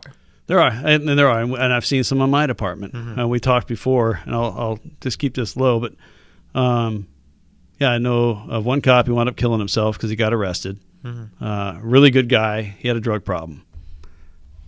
I don't know if you guys can see this, but this is a spear, and we're at the tip of the spear. So all these other people can break the law, and we're going to give them drug court, or they can go to rehab. They can openly say, hey, I've got a drug problem, and not get in big trouble or anything.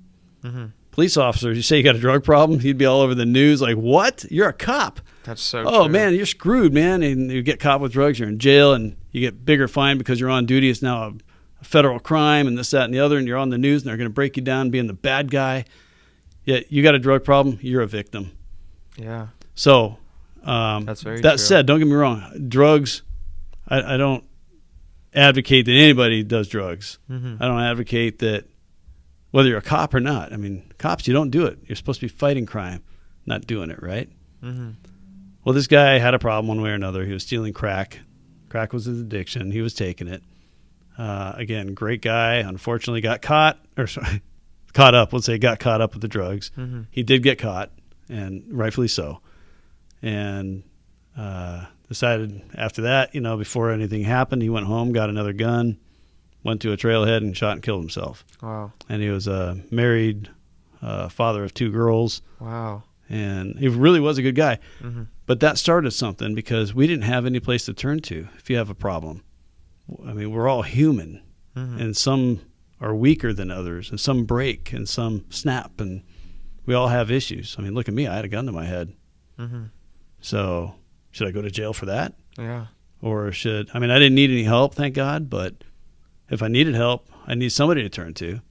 I'd lose my job, whatever. So, but anyway, he was crooked. He was stealing drugs. Another guy was stealing drugs, jacking people up and taking the dope off them and giving his heroin to his prostitute Chippy. This guy's married and a couple of kids also. And he was smoking marijuana in the police car on duty. Wow. None of us knew that.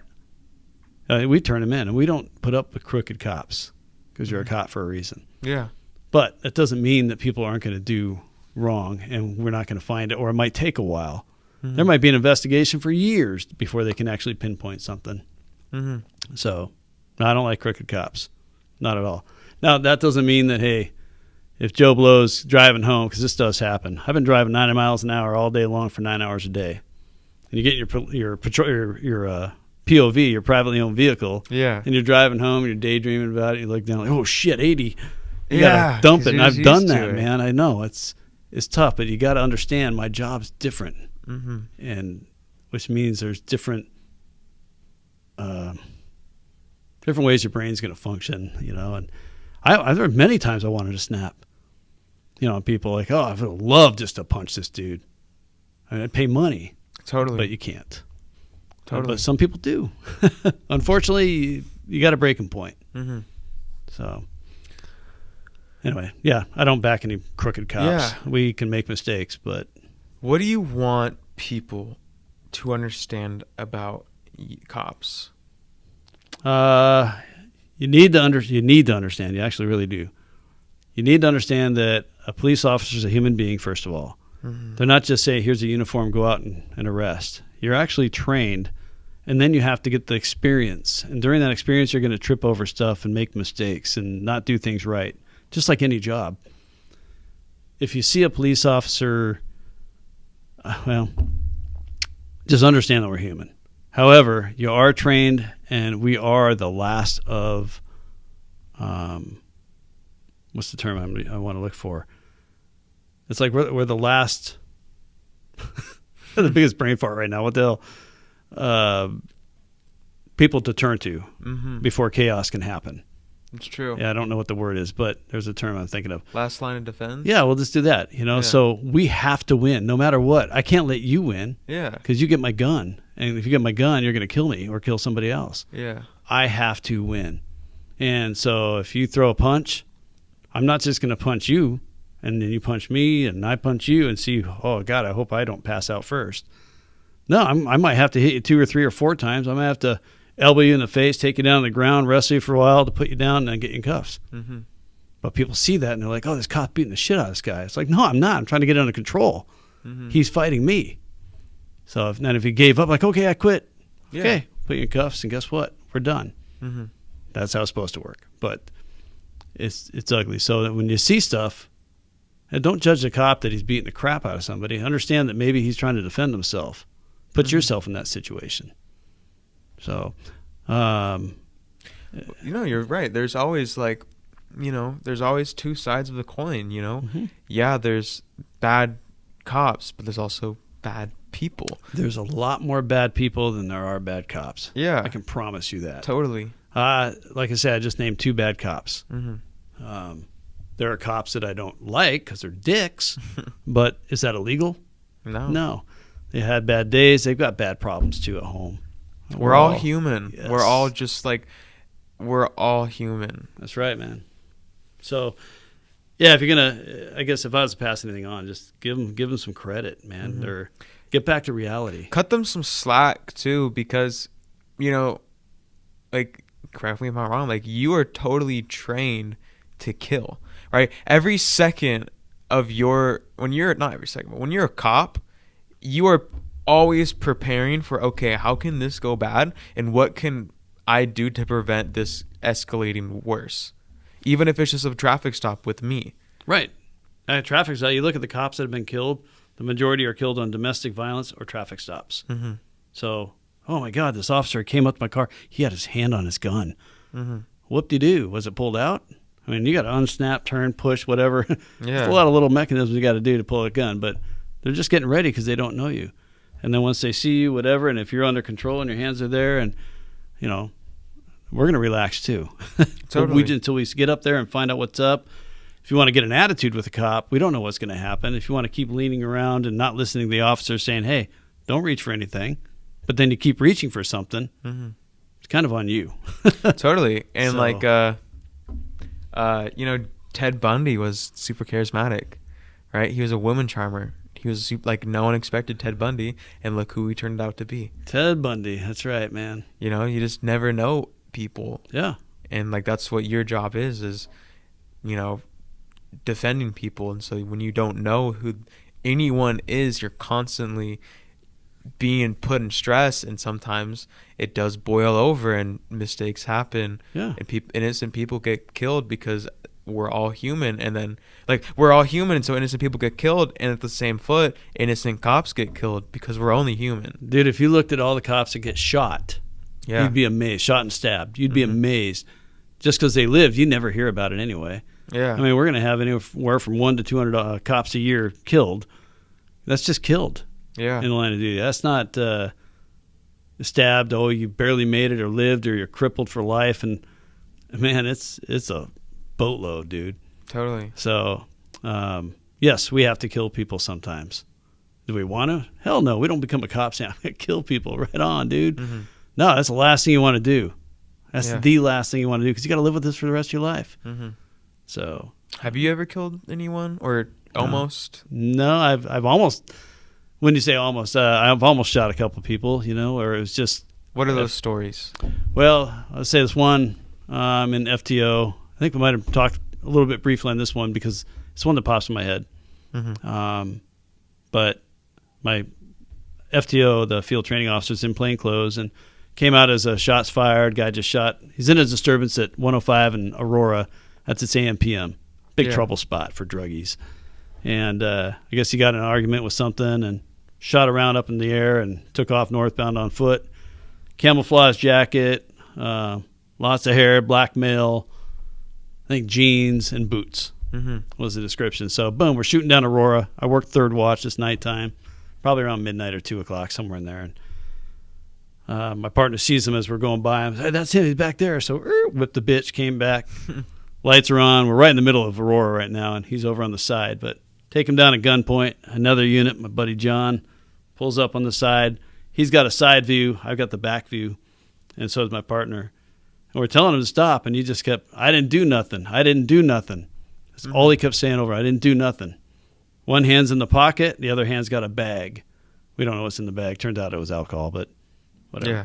So, But just like with that, like we're saying, you just never know. well, his hand's on the gun, turns out, in his pocket. We figured that. I mean, it's more than obvious. So, and he also had a big pocket full of bullets. For what? We don't know what he was doing at the time. But Yeah. anyway, the partner over the side, John, winds up yelling, gun, he's got a gun. He can see it. It's like, all right, drop the gun. I didn't do nothing. Finally, he pulls it out and he throws it down. But it was like that fast. Like, boom. All of our triggers went halfway. Now, back then, it wouldn't have even been questioned.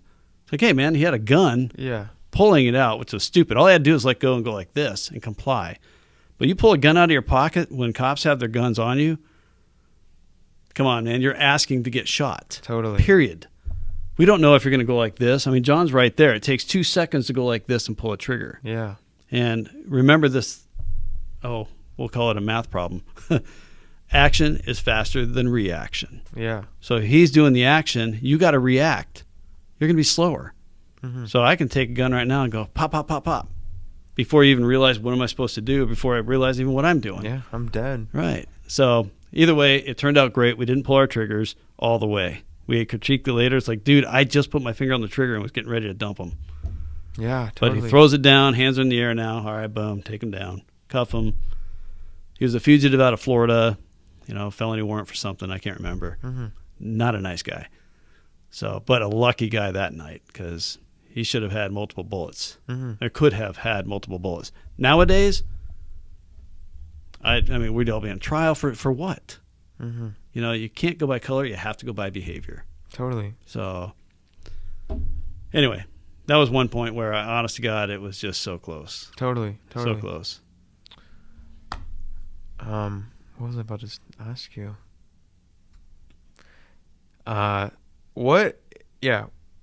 What is like the most like what the fuck moment of your like cop, like you just walked into something and you're just like, what the fuck is going on? What the fuck is going on? Oh boy.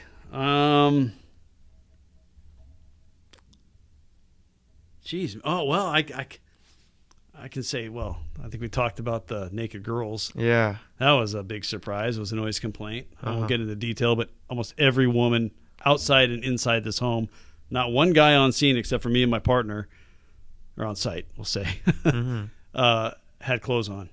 Just me and Rick, my partner at the time. And it's like, whoa, man. And nobody even cared. Yeah. And so we don't know if they were just straight or what going on. It didn't really matter. We're just like, oh, my God. So, and we jokingly around said, hey, we should take the rest of the shift off, come back. Yeah. That's crazy. Just walked into a house and there's just a bunch of naked ladies there. Yeah. And he was married. We were just totally kidding, man. But, yeah. I don't know. Maybe I would have. Joking. Totally. But the what the fuck moments. There was this drug house. I won't say their names, but well known, where if there's a burglary, just go to this house. If the burglary just happened and somebody ran away, I can go to this house, and literally 50% of the time I'll see somebody run into the house. Mm-hmm. So I just got to go there, and I'm going to get the stuff back. Yeah. But yeah, we've had suicides in there, a lot of deaths. It's just drug central. Guy hung himself out in the back. Wow. Yep. So they woke up and their partying buddy decided to hang himself. But I don't know if I'm making this up, because you know how your brain over years goes by. But I think we've actually dug up their backyard in certain areas where they buried a lot of the stolen stuff. Or we were planning on it or something. I don't know. But I remember going to that house, and it's literally The Walking Dead. You walk in, you think there might be a few people. Nope, man, you got people over here. You walk in the bathroom, there might be 2 people there. Like, what the hell? In the kitchen, there's a couple people are sleeping. And this is the way it is 24/7. It's like an operation just to do dope. It's what are they called? Crack house? Yeah, crack house, trap house, something like that. There's one where I'm trying to think what it's called. I don't know what it's called, but it'll hit me tonight, 12 o'clock. Yep, give me a call. Wake me up. All right. So I guess I've got more stories. I just can't, it's funny. I thought about a bunch, and I can't even think about what I thought about. It's all good. It's all good. But it's not all about cop stuff. I've got great life stories, too, and I've got things that I won't get into. But being a cop, that career is done. Mm-hmm. I've got other buddies that have moved on that stayed cops somewhere else. But I just decided to hang it up and try a new career. And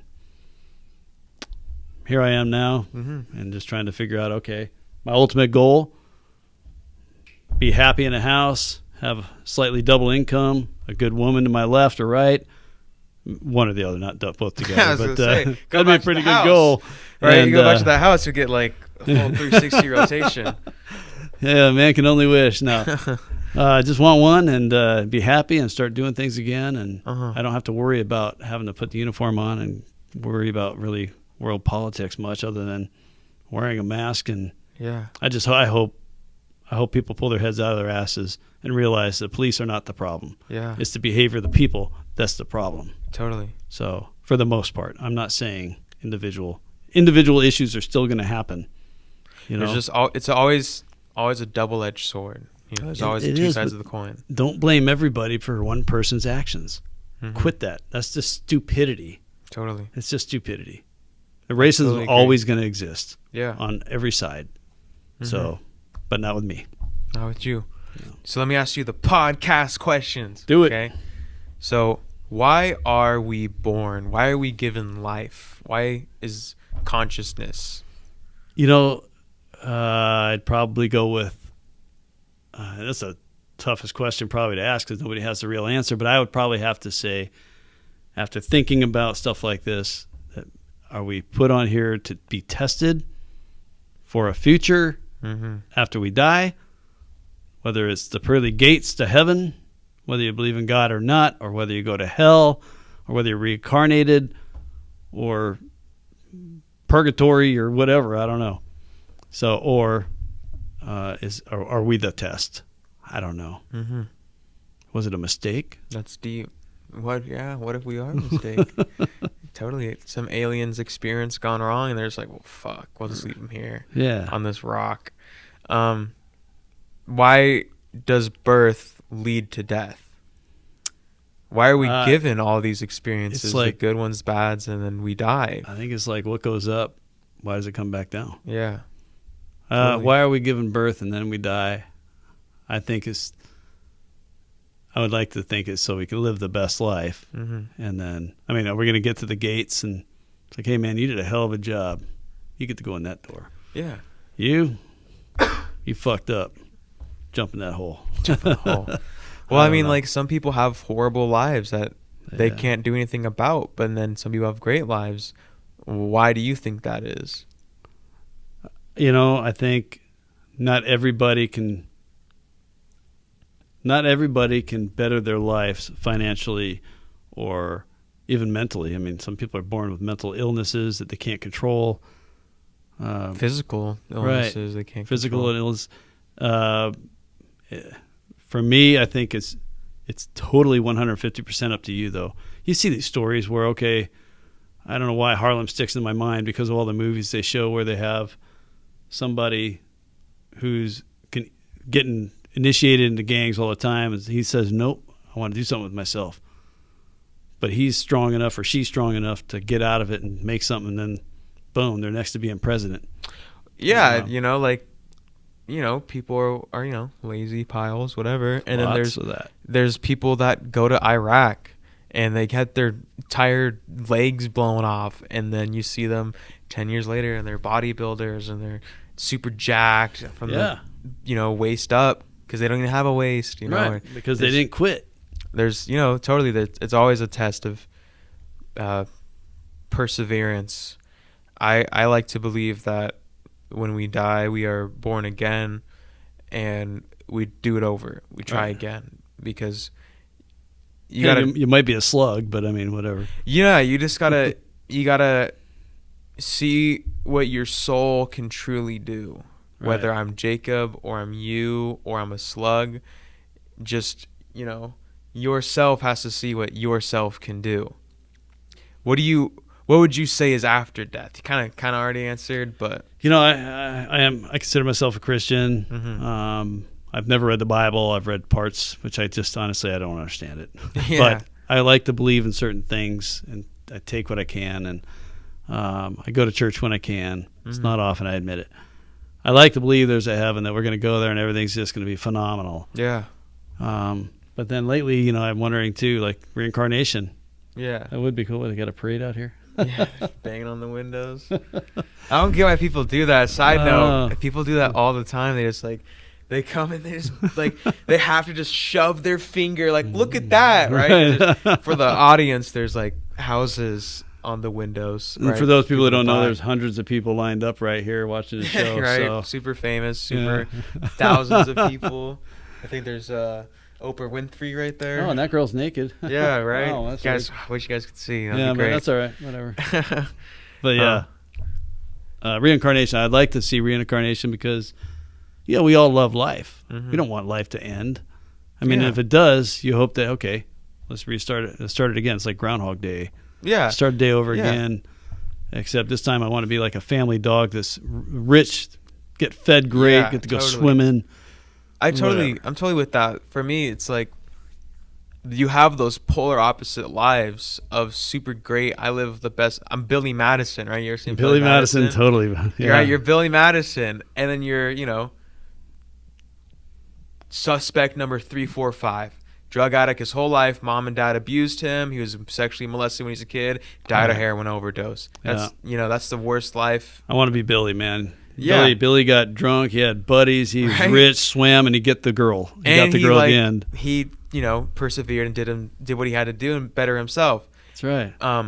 But and he went out and found that fucking dog. Yeah, he found the Remember dog. that? Yeah. Movie. But you can't know what Billy Madison is without that. So I think we take turns from jumping from that to that, and everyone's life is kind of it's a spectrum. Yeah, I've been up and down. I mean, Totally. obviously it's but in reality for life, for me, I chose to try to keep my slate clean. Mm-hmm. And sometimes the good guys finish last. And I am blessed enough to be retired. Mm-hmm. But I still work, and I'm going to work until the day I die because I need the money. Because I took an early retirement. But I'm lucky, whereas some people, they took a different path. They made bad decisions, and they're paying for it for the rest of their life. Mm-hmm. So they may not be able to get ahead. So but like you wouldn't know that you had it good without them. You know, here's the thing. You're I heard is imagine the yin and yang symbol, right? You know the yin and yang symbol. 69 thing. Yeah, totally. If you were to let's in the example, I did not come up with this. Alan Watts. Take away. Let's make the black of the yin and yang symbol negative and the white positive, which is it's not supposed to mean that, but let's just say in this example, right? Take away the black, the negative. What do you have? Nothing, right? It's just a white. There's nothing to differentiate between happiness and sadness, darkness and light.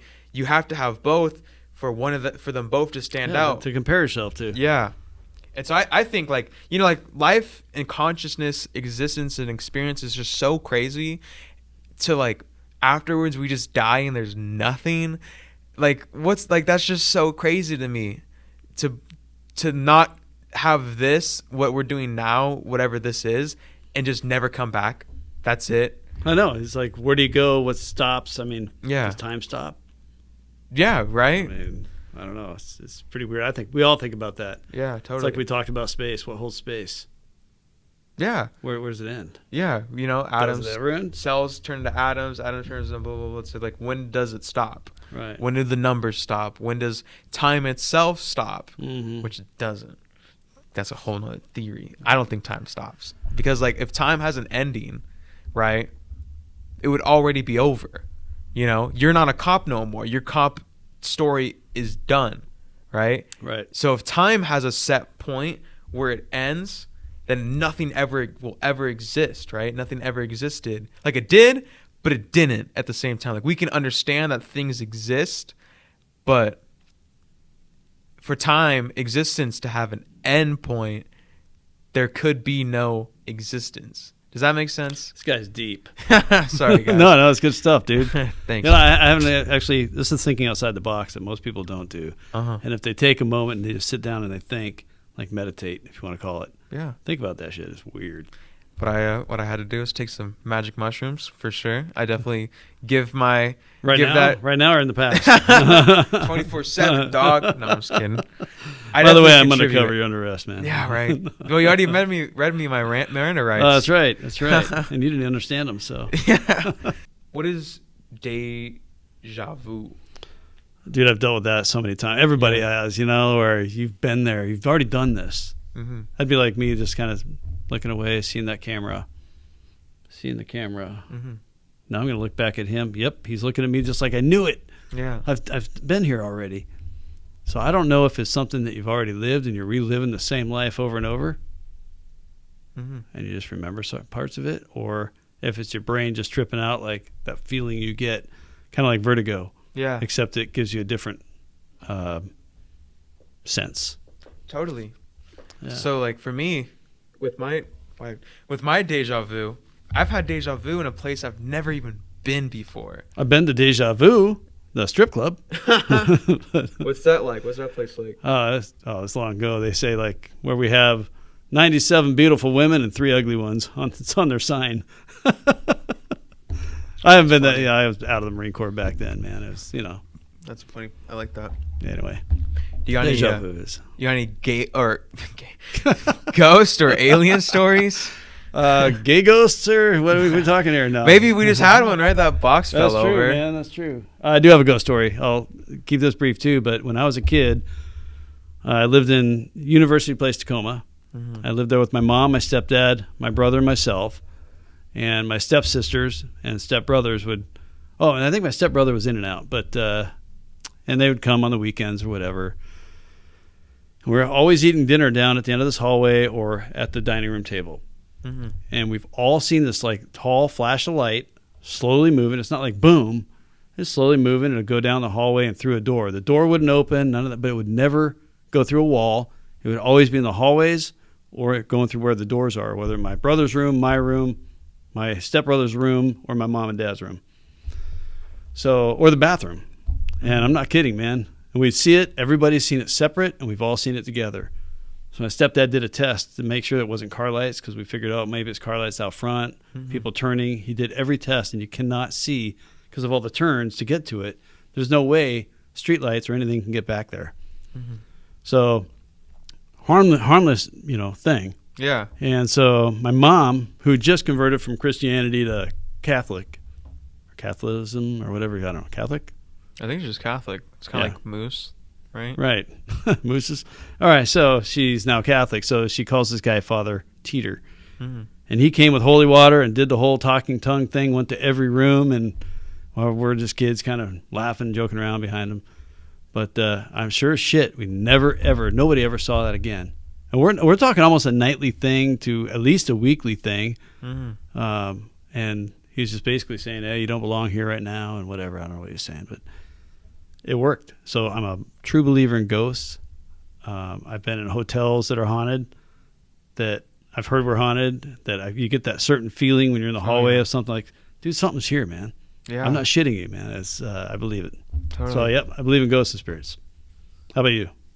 I totally do. What I've said, I think I said it to you, so I can say it, right? I think ghosts. If ghosts were real, because I think there's a lot of possibilities. Reincarnation, heaven. I don't necessarily believe in heaven and hell, just because I think that's too humanized. I think that's what we all want to believe, but I just don't think nothing in life is what you want to happen. Right, nothing in life is what you wanted to happen, and that's how it happened. It's kind of the imaginary place. Yeah, exactly. So I think if ghosts were real, though, this is my theory on ghosts. And I've had a couple of ghost experience. But I think if ghosts were real, they would definitely fuck with us, because I would. If I was a ghost, I would totally mess with people. But the thing that I think people don't realize, and I'm about to spill the beans right here, okay? What is the number one thing we all hate the most is not knowing, right? You hate it. That girl's not texting you back, right? Yep. Is this guy about to kill me in your police force days, right? Right. You hate not knowing. And I assume when you die and become a ghost, you kind of obtain all knowledge, and even basic human knowledge is we know that we hate not knowing. And so why would a ghost appear right here? Because a ghost appears right here. Okay, I'm scared of shit. There's a ghost next to me, but I know it's a ghost. Versus whoa, was that a ghost? Was that box right? Was that a ghost that pushed it over, or blah blah blah? Full disclosure, I totally was messing with those boxes before I started recording. So that was me, no ghost. You seriously did? Yeah, I was seriously messing with those boxes before. I think you meant you set it up to where Watchy's going to sit down in about 2 minutes. Oh, no. I was looking at them, moving them around, and I guess I must have put it on wrong. So one of the magazines slid. Yeah, so no ghosts. That was all me. Sorry to burst the bubbles. But with that, though, right? You don't know. You don't know. So you're well, that could be a ghost, right? And so I just feel like ghosts would not just pop up and be like, what's up, dog? I'm from the 17th century, and my name's Jim, right? And I'm a ghost. It's just how with the weird light. Yeah. It drove your dad crazy. It drove you crazy. Yeah. And eventually you'd get bored of that. And what would you do? You'd go explore the whole universe, because it's endless. There's thousands of planets to go explore, right? Probably went next door to my other neighbors and started fucking with them. Exactly, right? So. You keep fucking with different people, blah, blah, blah, blah, blah, and eventually you'd get bored enough, you'd probably go off into the cosmos. I love that we can cuss on this. It's kind of funny. So normally I was like, we're not going to cuss. No way, but... No, dude, I don't give a fuck, dude. See, he started it, just so you guys know. I promise you. I mean, we talk about, for me, I know how, advertisers work and whatnot and blah blah blah. If you talk about suicide, it's a pretty big no-no, but I want to talk about suicide. It's such a real topic that is kind of, and just a lot of things I like to talk about are hush hush, right? Well, we don't talk about that, right? But it's true. I feel like we need to have conversations about suicide. You should have a conversation about anything. As a matter of fact, words were made up. Mm-hmm. We shouldn't change the words and the verbiage of the word was citizen. Yeah. Does that word offend you? No. Okay, I'm out with a citizen at 1234 Alpha Street. Yeah. Send me another unit. Okay, well, apparently it does with Seattle. Now we got to say I'm out with a community member, because that person might not be a U.S. citizen. Oh, wow. Oh, my God. Here we go. So, yeah. But where I was going, there was a kind of purpose for that. I forgot it. But you were just talking about, God, why did I do this? It's all good. It's late, guys. I got to take a leak, Totally. I'm starving. Anyway. I was just talking about like how we should talk about these things. Oh, right? yes. And thank you. Because now we can't talk about certain things. We got to sugarcoat it, or it's not the right time or place to don't talk. I got my son here.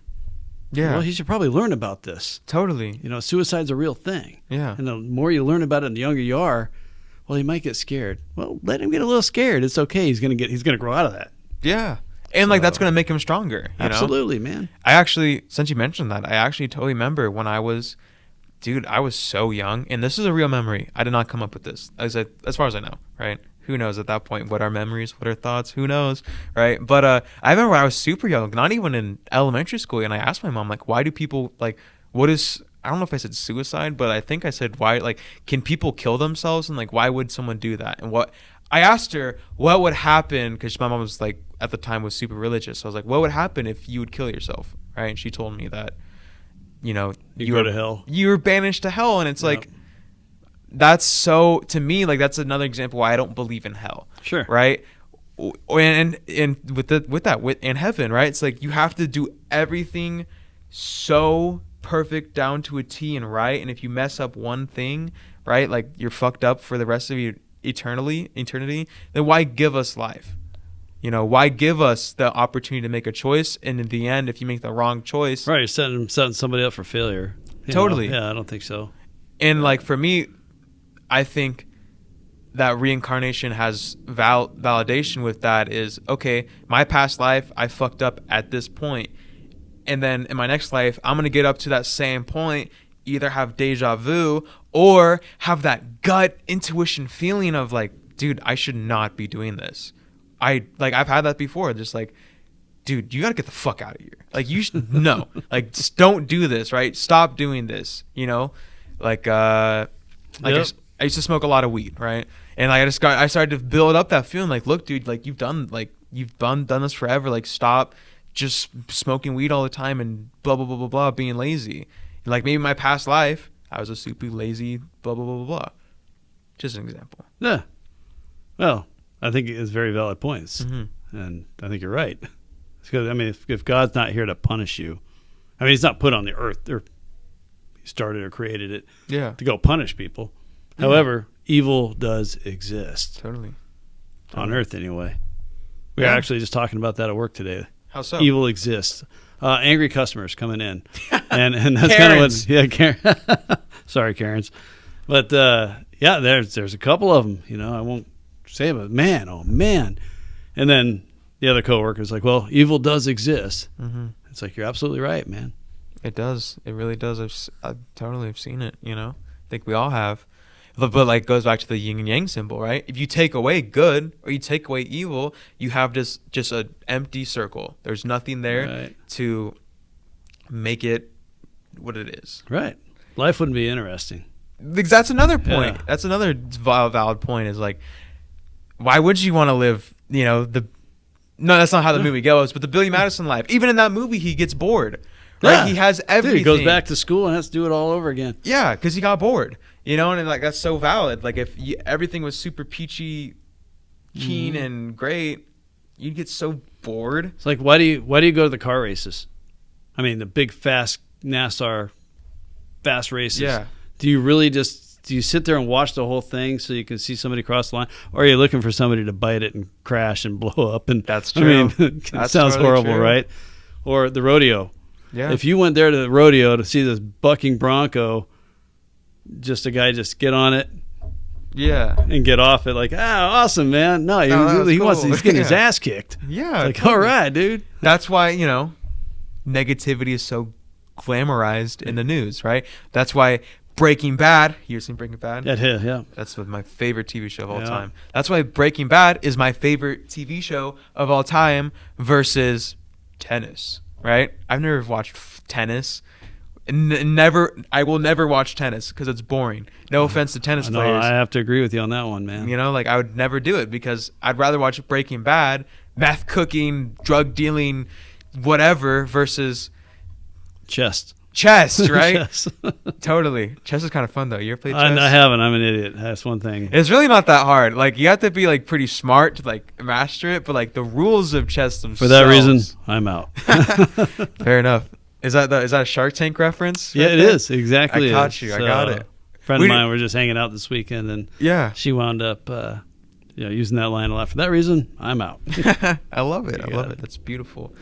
Aliens though. We skipped over the aliens part. Yeah. You ever had any alien encounters? No alien encounters. What about like when you were a cop? Did anyone be like, Mr. John, I just saw an alien. That's why I'm cooking meth right now. No, but tinfoil seems to go around a lot. So people put tinfoils on their windows, on their phones. Yeah. The ones that are schizophrenic to a point to where they start going nuts, like legitly. And they all believe tinfoil is going to... This one guy walks around with tinfoil on his hats. I'm talking like a lot of tinfoil. Mm-hmm. And he says it's just to keep the aliens away. That's so weird. Yeah. That's crazy. And so it's not just one guy. It's a lot. Yeah. So... That's interesting that it's like it goes back to tinfoil. I think that's probably what's making them crazy because now they're getting all these cell phone whatever to the tinfoil to their brain. No, well, what the fuck? Yeah, that's so true because I don't know how accurate this is, but I've heard it before. If your radio antenna on your car isn't working that well, put tinfoil on it. It works. Go out back. My car has a tinfoil on it. See, you were born with color TV. Yeah, I was born with the antennas, 13 channels that you click, and so we put tinfoil on the things, and it just gets more. I got metal in my neck, and I can feel it in some computers. Whoa! When I'm in front of it, you can feel because it's kind of a mutt metal. Yeah. So that's kind of crazy. What's that like? It sucks. I want it out actually, because I want to see if I got ringing in the left side of my head 24/7. It's called tinnitus. I want to see if that all goes away when I get the metal out, because that's when it all started. You can't get an MRI then either, huh? I can. I have gotten them. There's certain you got to let them know. Yeah. And they got to do certain things, but yeah. What would happen if you got it taken out? Well, the problem is all your wires come down here through the neck.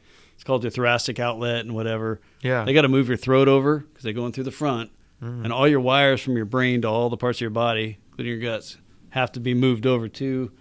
And there's a fear of nicking it. So if you cut, say, the vagus nerve, I think you're dead. Duh. But you got to move it all over to get to it. They have to saw it out by now because it's all fused in there. And then they're going to take regular bone and refuse it in there. So it's a lot of trauma. But I don't even feel like that's worth it. And it's not. That's why I'm just going to die the way I am. Okay, cool. I'm probably 80% of the man I should be, but I'll take it. I'm still better than most. You're kind of like a cyborg. Because you got some a little bit, got a little metal. Yeah, it'd be a good war story, but I don't. Yeah, yeah, make it up. Yeah, like, I got shot to the neck, but I saved 20 babies. Vietnam, man. Yeah. No problem. Place called Damn Lie. Damn Lie. That's funny. Do you believe in karma? 100%, dude. I used to make fun of people with celiac, with gluten-free, and look what happened to me. Yeah, gluten-free. I thought you had skin cancer too. I did, and I did. But so there's a scar right here. You can barely see it because I've had it zapped with the like a little pinpoint laser thing. Yeah, it feels like a bunch of pricks on it, and as in not pricks, but like pokey things. Yeah, I get it. And then and it's gone, but it's a little numb. So it's about that big. It's just basal cell cancer, and then I've got another thing about that big on my back. Okay. And now my arms have what they call precancerous. So I just got to go in and get them burned off, get them checked. How often do you have to do that? Every 6 months. Damn. Yeah. Does it hurt? No, not at all. No. Really? No. With everything you've been through in your life, what advice would you give to the world? It would probably go back to give yourself a chance. Don't quit too soon. We were talking about suicide, and if you're in a dark place, and you know when you're in a dark place, because honestly, I don't care who you are, you're human. Every swing, well, I won't go there. That's a Marine Corps term. Every person on this earth has been in their dark spot. And if you're in the dark spot and you're ready to quit and give up, don't. I mean, I understand people in pain. I understand this part. Like in suicide, if you're in pain, like physical pain, and there's nothing you can do about it, you do what you have to do, right? I don't fault anybody for that. I don't fault anybody for suicide. but know that you can push it further than what you think, and do it because you're going to come out of, for the most part, people are going to come out of it. Mm-hmm. I did. I mean, I'm a perfect example of where I thought, am I going to have to kill myself because, I'm dumpy, I'm piss poor, I'm in debt and whatever. It's like, if you're going to quit then who cares about the debt? Mm-hmm. Live and forget about the debt, but then go live Mm-hmm. instead of just die. Yeah, no, totally. You'll change your life one way or another. Just give it a shot. Give it a chance. That's I guess my advice. Just don't quit. No, I totally agree. What death of in your life has affected you the most?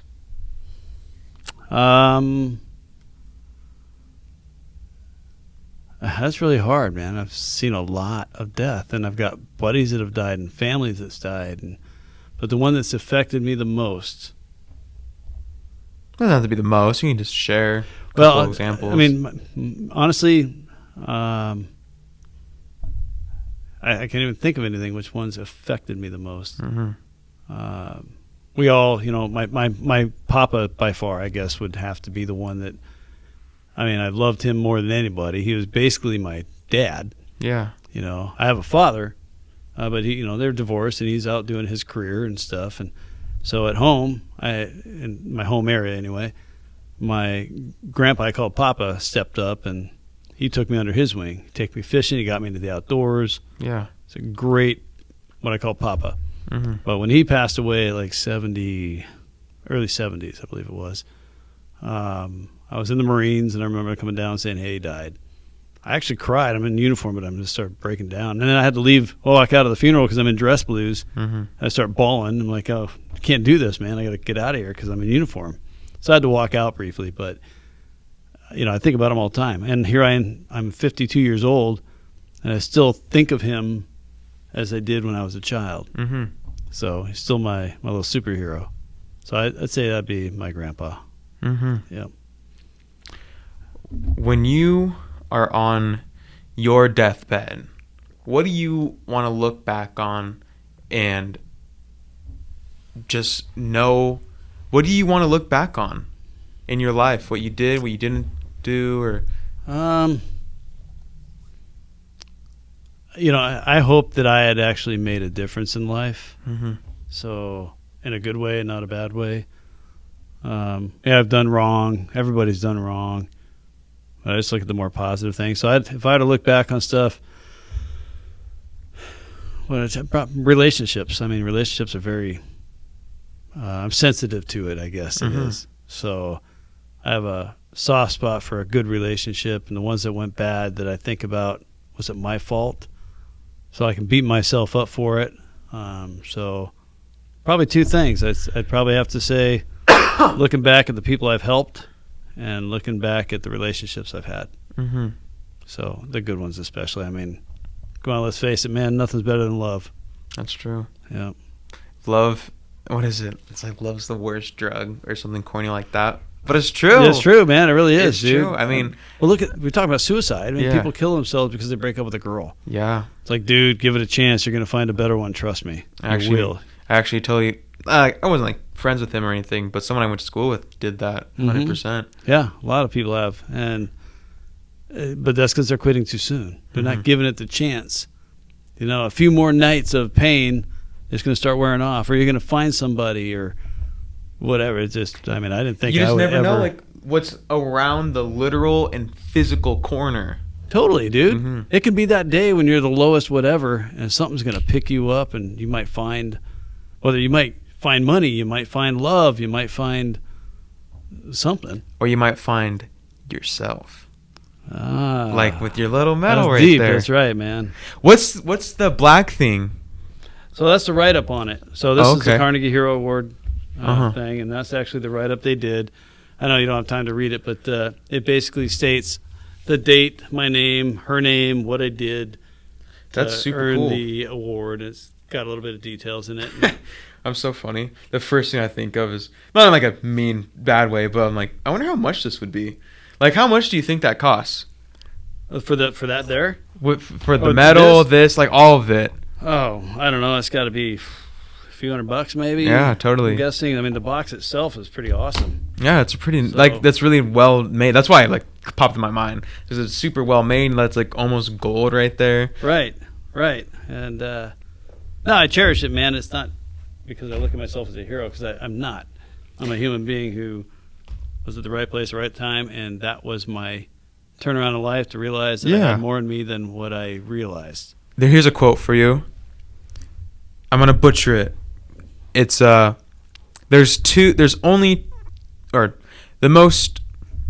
two most important days in a man's or woman's life is the day they're born and the day they realized why. And that was your day. You know? That was definitely my day. For sure. Yeah, and I've lucked out. I helped a guy. I'm still great friends, like a brother. He's got brain damage from a car accident in 2009. We didn't know each other. I saw him. He wanted to climb Mount Rainier. Yeah. And I've climbed it, I skied it, but I'm not a climber at all. I mean, long story short, I had to bring somebody's ashes up to the summit. Mm-hmm. I did it to fulfill a dream of his. So I wrote a story called A Dream to Reality. Yeah. So I did that, and I reached out to this guy saying, hey, don't quit yet, because nobody was going to take him because of liability. And he's got balance issues. Great guy, big heart, strong dude.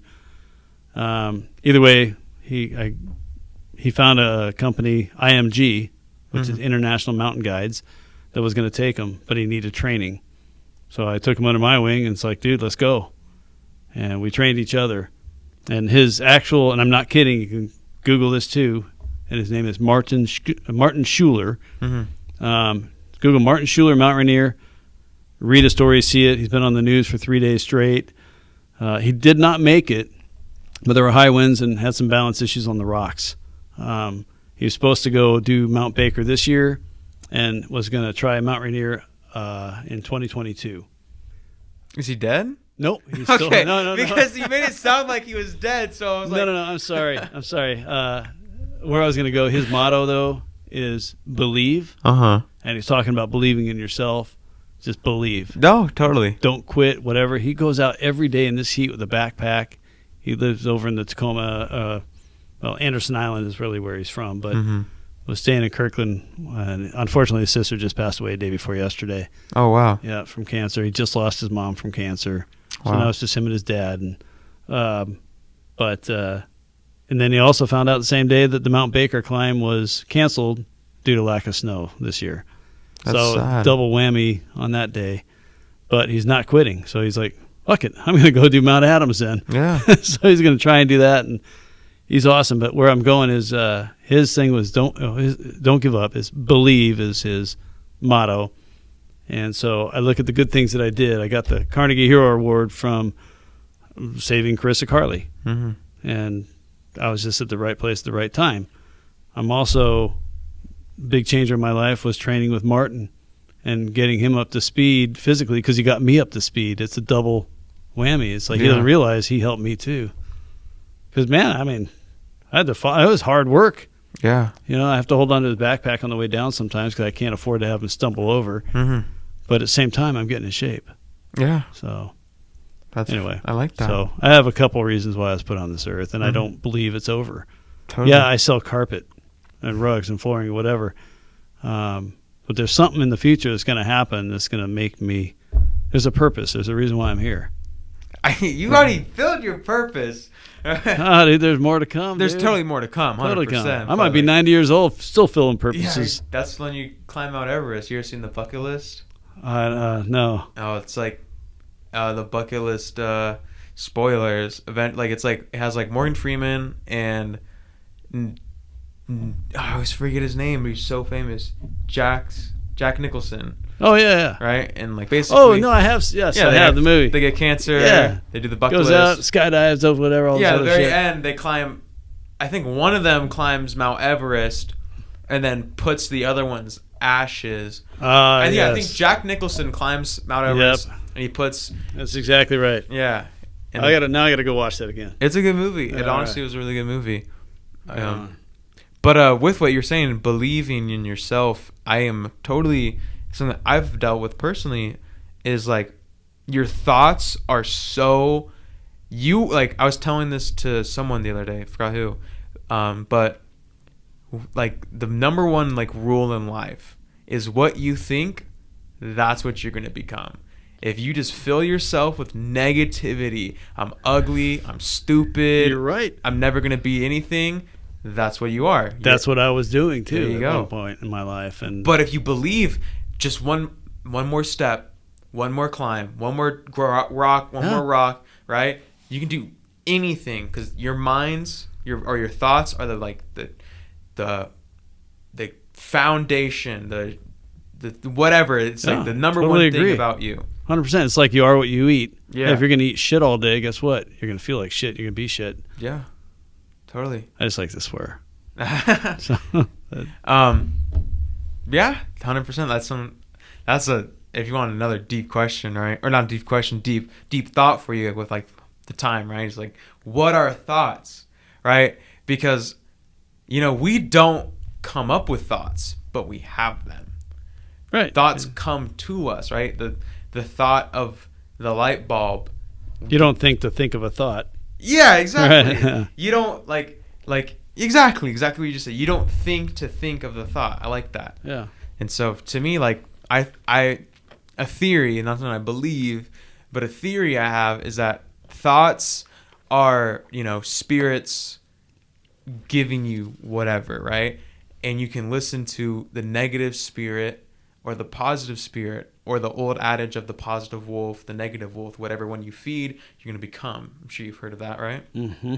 Yeah, I have. And it's funny, I don't think I've ever sat down and thought about it until right now. Cool.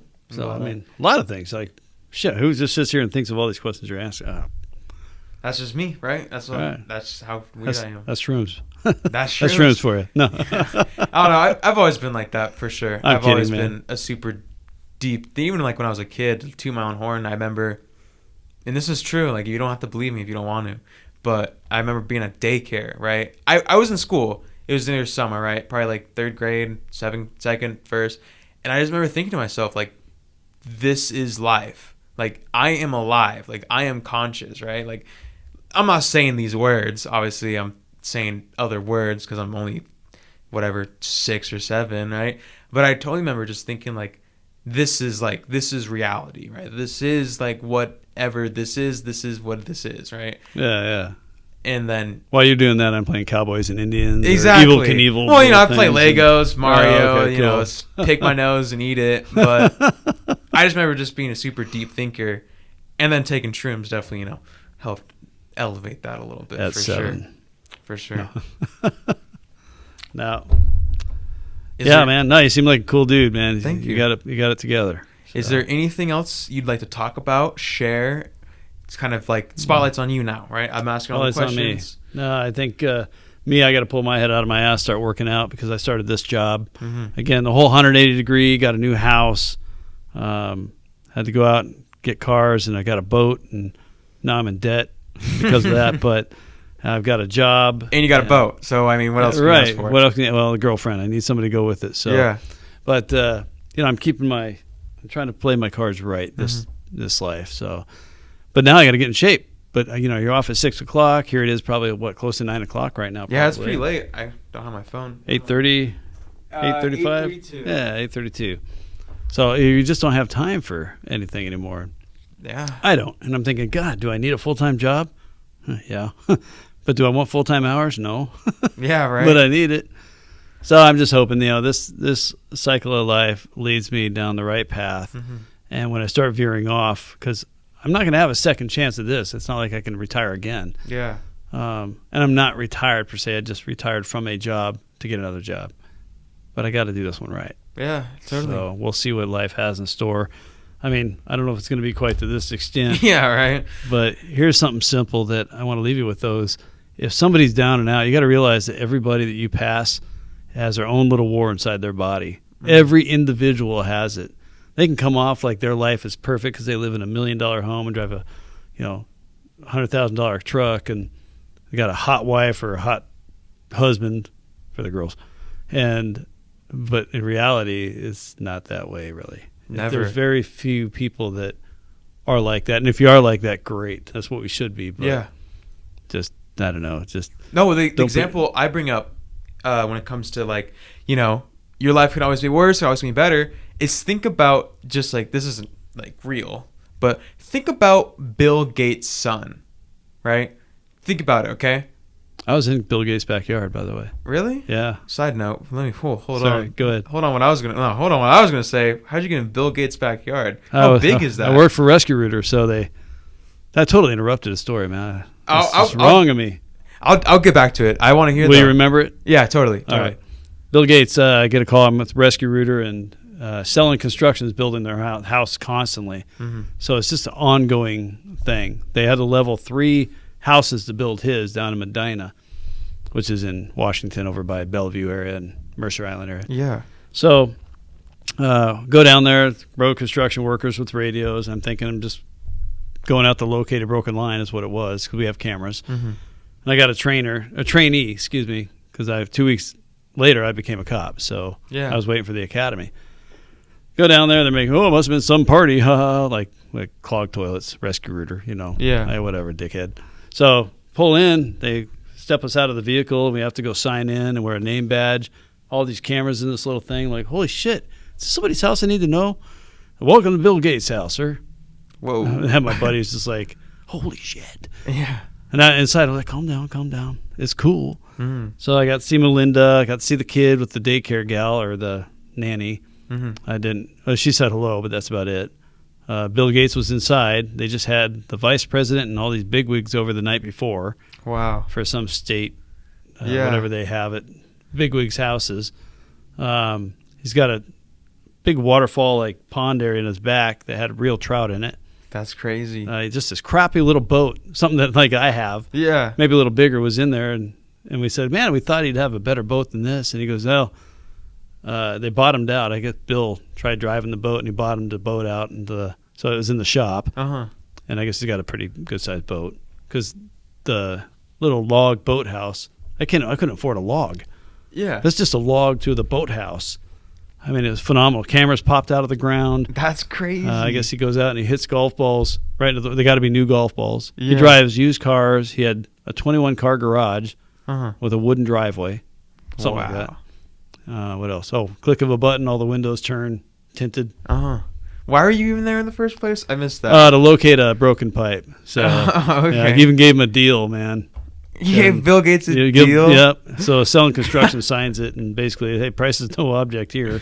That's when you're like, man, you got real problems here, Bill. I'm going to be here for a couple of days. It might be a couple million. I don't know. It was a cool tour for us. So no, that is cool. I like that. Yeah. But what I was going to say is, like, Bill Gates' son is always, for the rest of his life, he may get a nice, juicy will, right? Trust fund, right? Mm-hmm. But that man is always going to be Bill Gates' son. Mm-hmm. He's never, ever going to be himself. He's never going to be John Gates. He's always going to be. See, I didn't even know he had a son. I swore that. I thought he had a daughter. I don't know if he has a son or daughter. That's just the example I bring up. It was a daughter that I had seen when I was there. Like, she was little back then. This was back in 98. Well, then there's your proof. Even more of what I'm saying is proof even more. I don't know if he has a daughter or a son. I'm with you. Right. Copy that. So you're just using a just saying analogy. Like that. Someone like that. Yeah, they're born into a wealthy family. Right. But that emotional damage of being always in your father's shadow, that's got to be hard. That's going to follow you everywhere. You can't go anywhere. And you're right. It's always going to be about that. It's like me being a cop. Mm-hmm. One thing I can't stand. Oh, yeah, I got pulled over. He was a dick. Like, oh, geez, I guess 99% of the people are dicks. Did he give you a ticket? No. Give me a warning. Like, but he's a dick. How is he a dick? I don't get this, man. He didn't Well, I didn't do anything wrong anyway. It was like, fuck, dude. That means everybody. It's just funny when you hear it, because everybody I talk to says a story, and I get it. Like, and yours is different. Yeah. We won't get into that. His is different. Yeah. So, but I just hate it when people say, God, the cops is a dick. But he gave you a warning, or this, that, and the other. And it's like, well, what made you so upset at the police? Mm-hmm. But anyway, where's I going with that one? I don't know. I just feel like venting, I guess. But well, everyone acts like the police. Everyone acts like their police encounter is going to be bad as Rodney King's, right? Or George Floyd's, right? Everyone just acts like that's going to happen to them, and like these cops are people, and they're just doing their job. doing their jobs. But the problem is, even further than that, the people on the receiving end, if I pull you over your end, you need to understand that you don't need to be a dick to the cop because the cop stopped you. You just got caught. You got caught. That doesn't mean you're going to get in trouble. Don't be a sore loser. Right. I mean, admit it. Be a grown-up. Be a man or a woman that can say, hey, yeah, I screwed up. You might get a warning, but throwing attitude is going to do absolutely nothing. And you know what? Just comply with the police if you get arrested or whatever. You know, they're not going to kill you unless you fight. That's true. For the most part. For the most part. There are rotten apples. When I say that, rotten apples, and I tell you, all in all, in the big scheme of things, if you look at just behave. Yeah. Do what the officer tells you. You can deal with the problem later. You know what I'll say? You know what I'll say about all that, or not all that, but like, you know, because there are George Floyd situations. There's like a new one out. I don't read the news, so that's why I'm being a little insensitive about it. But I know it's a big one where like this black man was doing literally nothing and he got in trouble, right? And you know, Rodney King examples. Like, yeah, these are real things that happened. And these are serious things, and we should seriously talk about them, and police should be held accountable for these things. But that's not going to happen in your little small town in Nevada, right? So cut that cop a slack. Cut that cop a break because he's just doing his job. Like, when that happens, like, that's some serious shit we should pay attention to. But that's not going to happen every single time you get pulled over. Every single time anything happens, it's not going to happen. You know? Right. It's going to happen in the future. It's never going to stop. It might slow down. It might pick up. But here's the thing. Is it really worth rioting over? Because now look at the cops that get killed. Yeah. Where are the riotings on that? I mean, the thing is, just get the color thing out of everybody's head. It's a bunch of bullshit that you don't have to. We're not going around killing people because they're black. Yeah. If a black person gets killed, and you got to look at the isolated incident first of all, and if the department needs to be investigated, go from there. But don't come over to Seattle when it happened over here saying Seattle's got that problem, like, because that's just not true. Yeah. Things happen. Don't get me wrong. I'm totally against racism on all walks, and it goes both ways. Don't reverse it. Don't make somebody else don't punish somebody else that doesn't deserve to be punished. My whole career is upside down. My whole life ended quickly like that. I had to change it. I had to get out of it. Couldn't handle it anymore. So, and I'm a good guy. So, do I deserve this just because I'm a cop? No. Do I have to fear my future? Do I have to say, hey, what's next? Are they going to pull my pension? Start lynching you, right? Know? So, anybody watching this is against me, wants to come after and kill me, bring it on, man. Bring it on. I got some frustration I can let out. So, I like that. Really. That's a good place to end it. I like that right there. On. Beautiful. All right, man. Beautiful. Thank you for your time, sir. Oh, thank you, dude. Thank you. Thank you for watching and listening. Follow my social media accounts for updates and share your love any way you can. For anyone that doesn't know, I just posted this episode on my YouTube channel with full video. I'm going to be starting to post all of the episodes from here on, mostly video. Maybe some of them won't be. Depends if the person wants to remain anonymous or not. But from now on, all episodes so far will be on my YouTube, full video. I'm going to start making clips for little bite-sized pieces of each episode so you don't have to sit and watch the full one. I totally get it. Like I said, please share, please follow. Thank you so much. Have a beautiful day.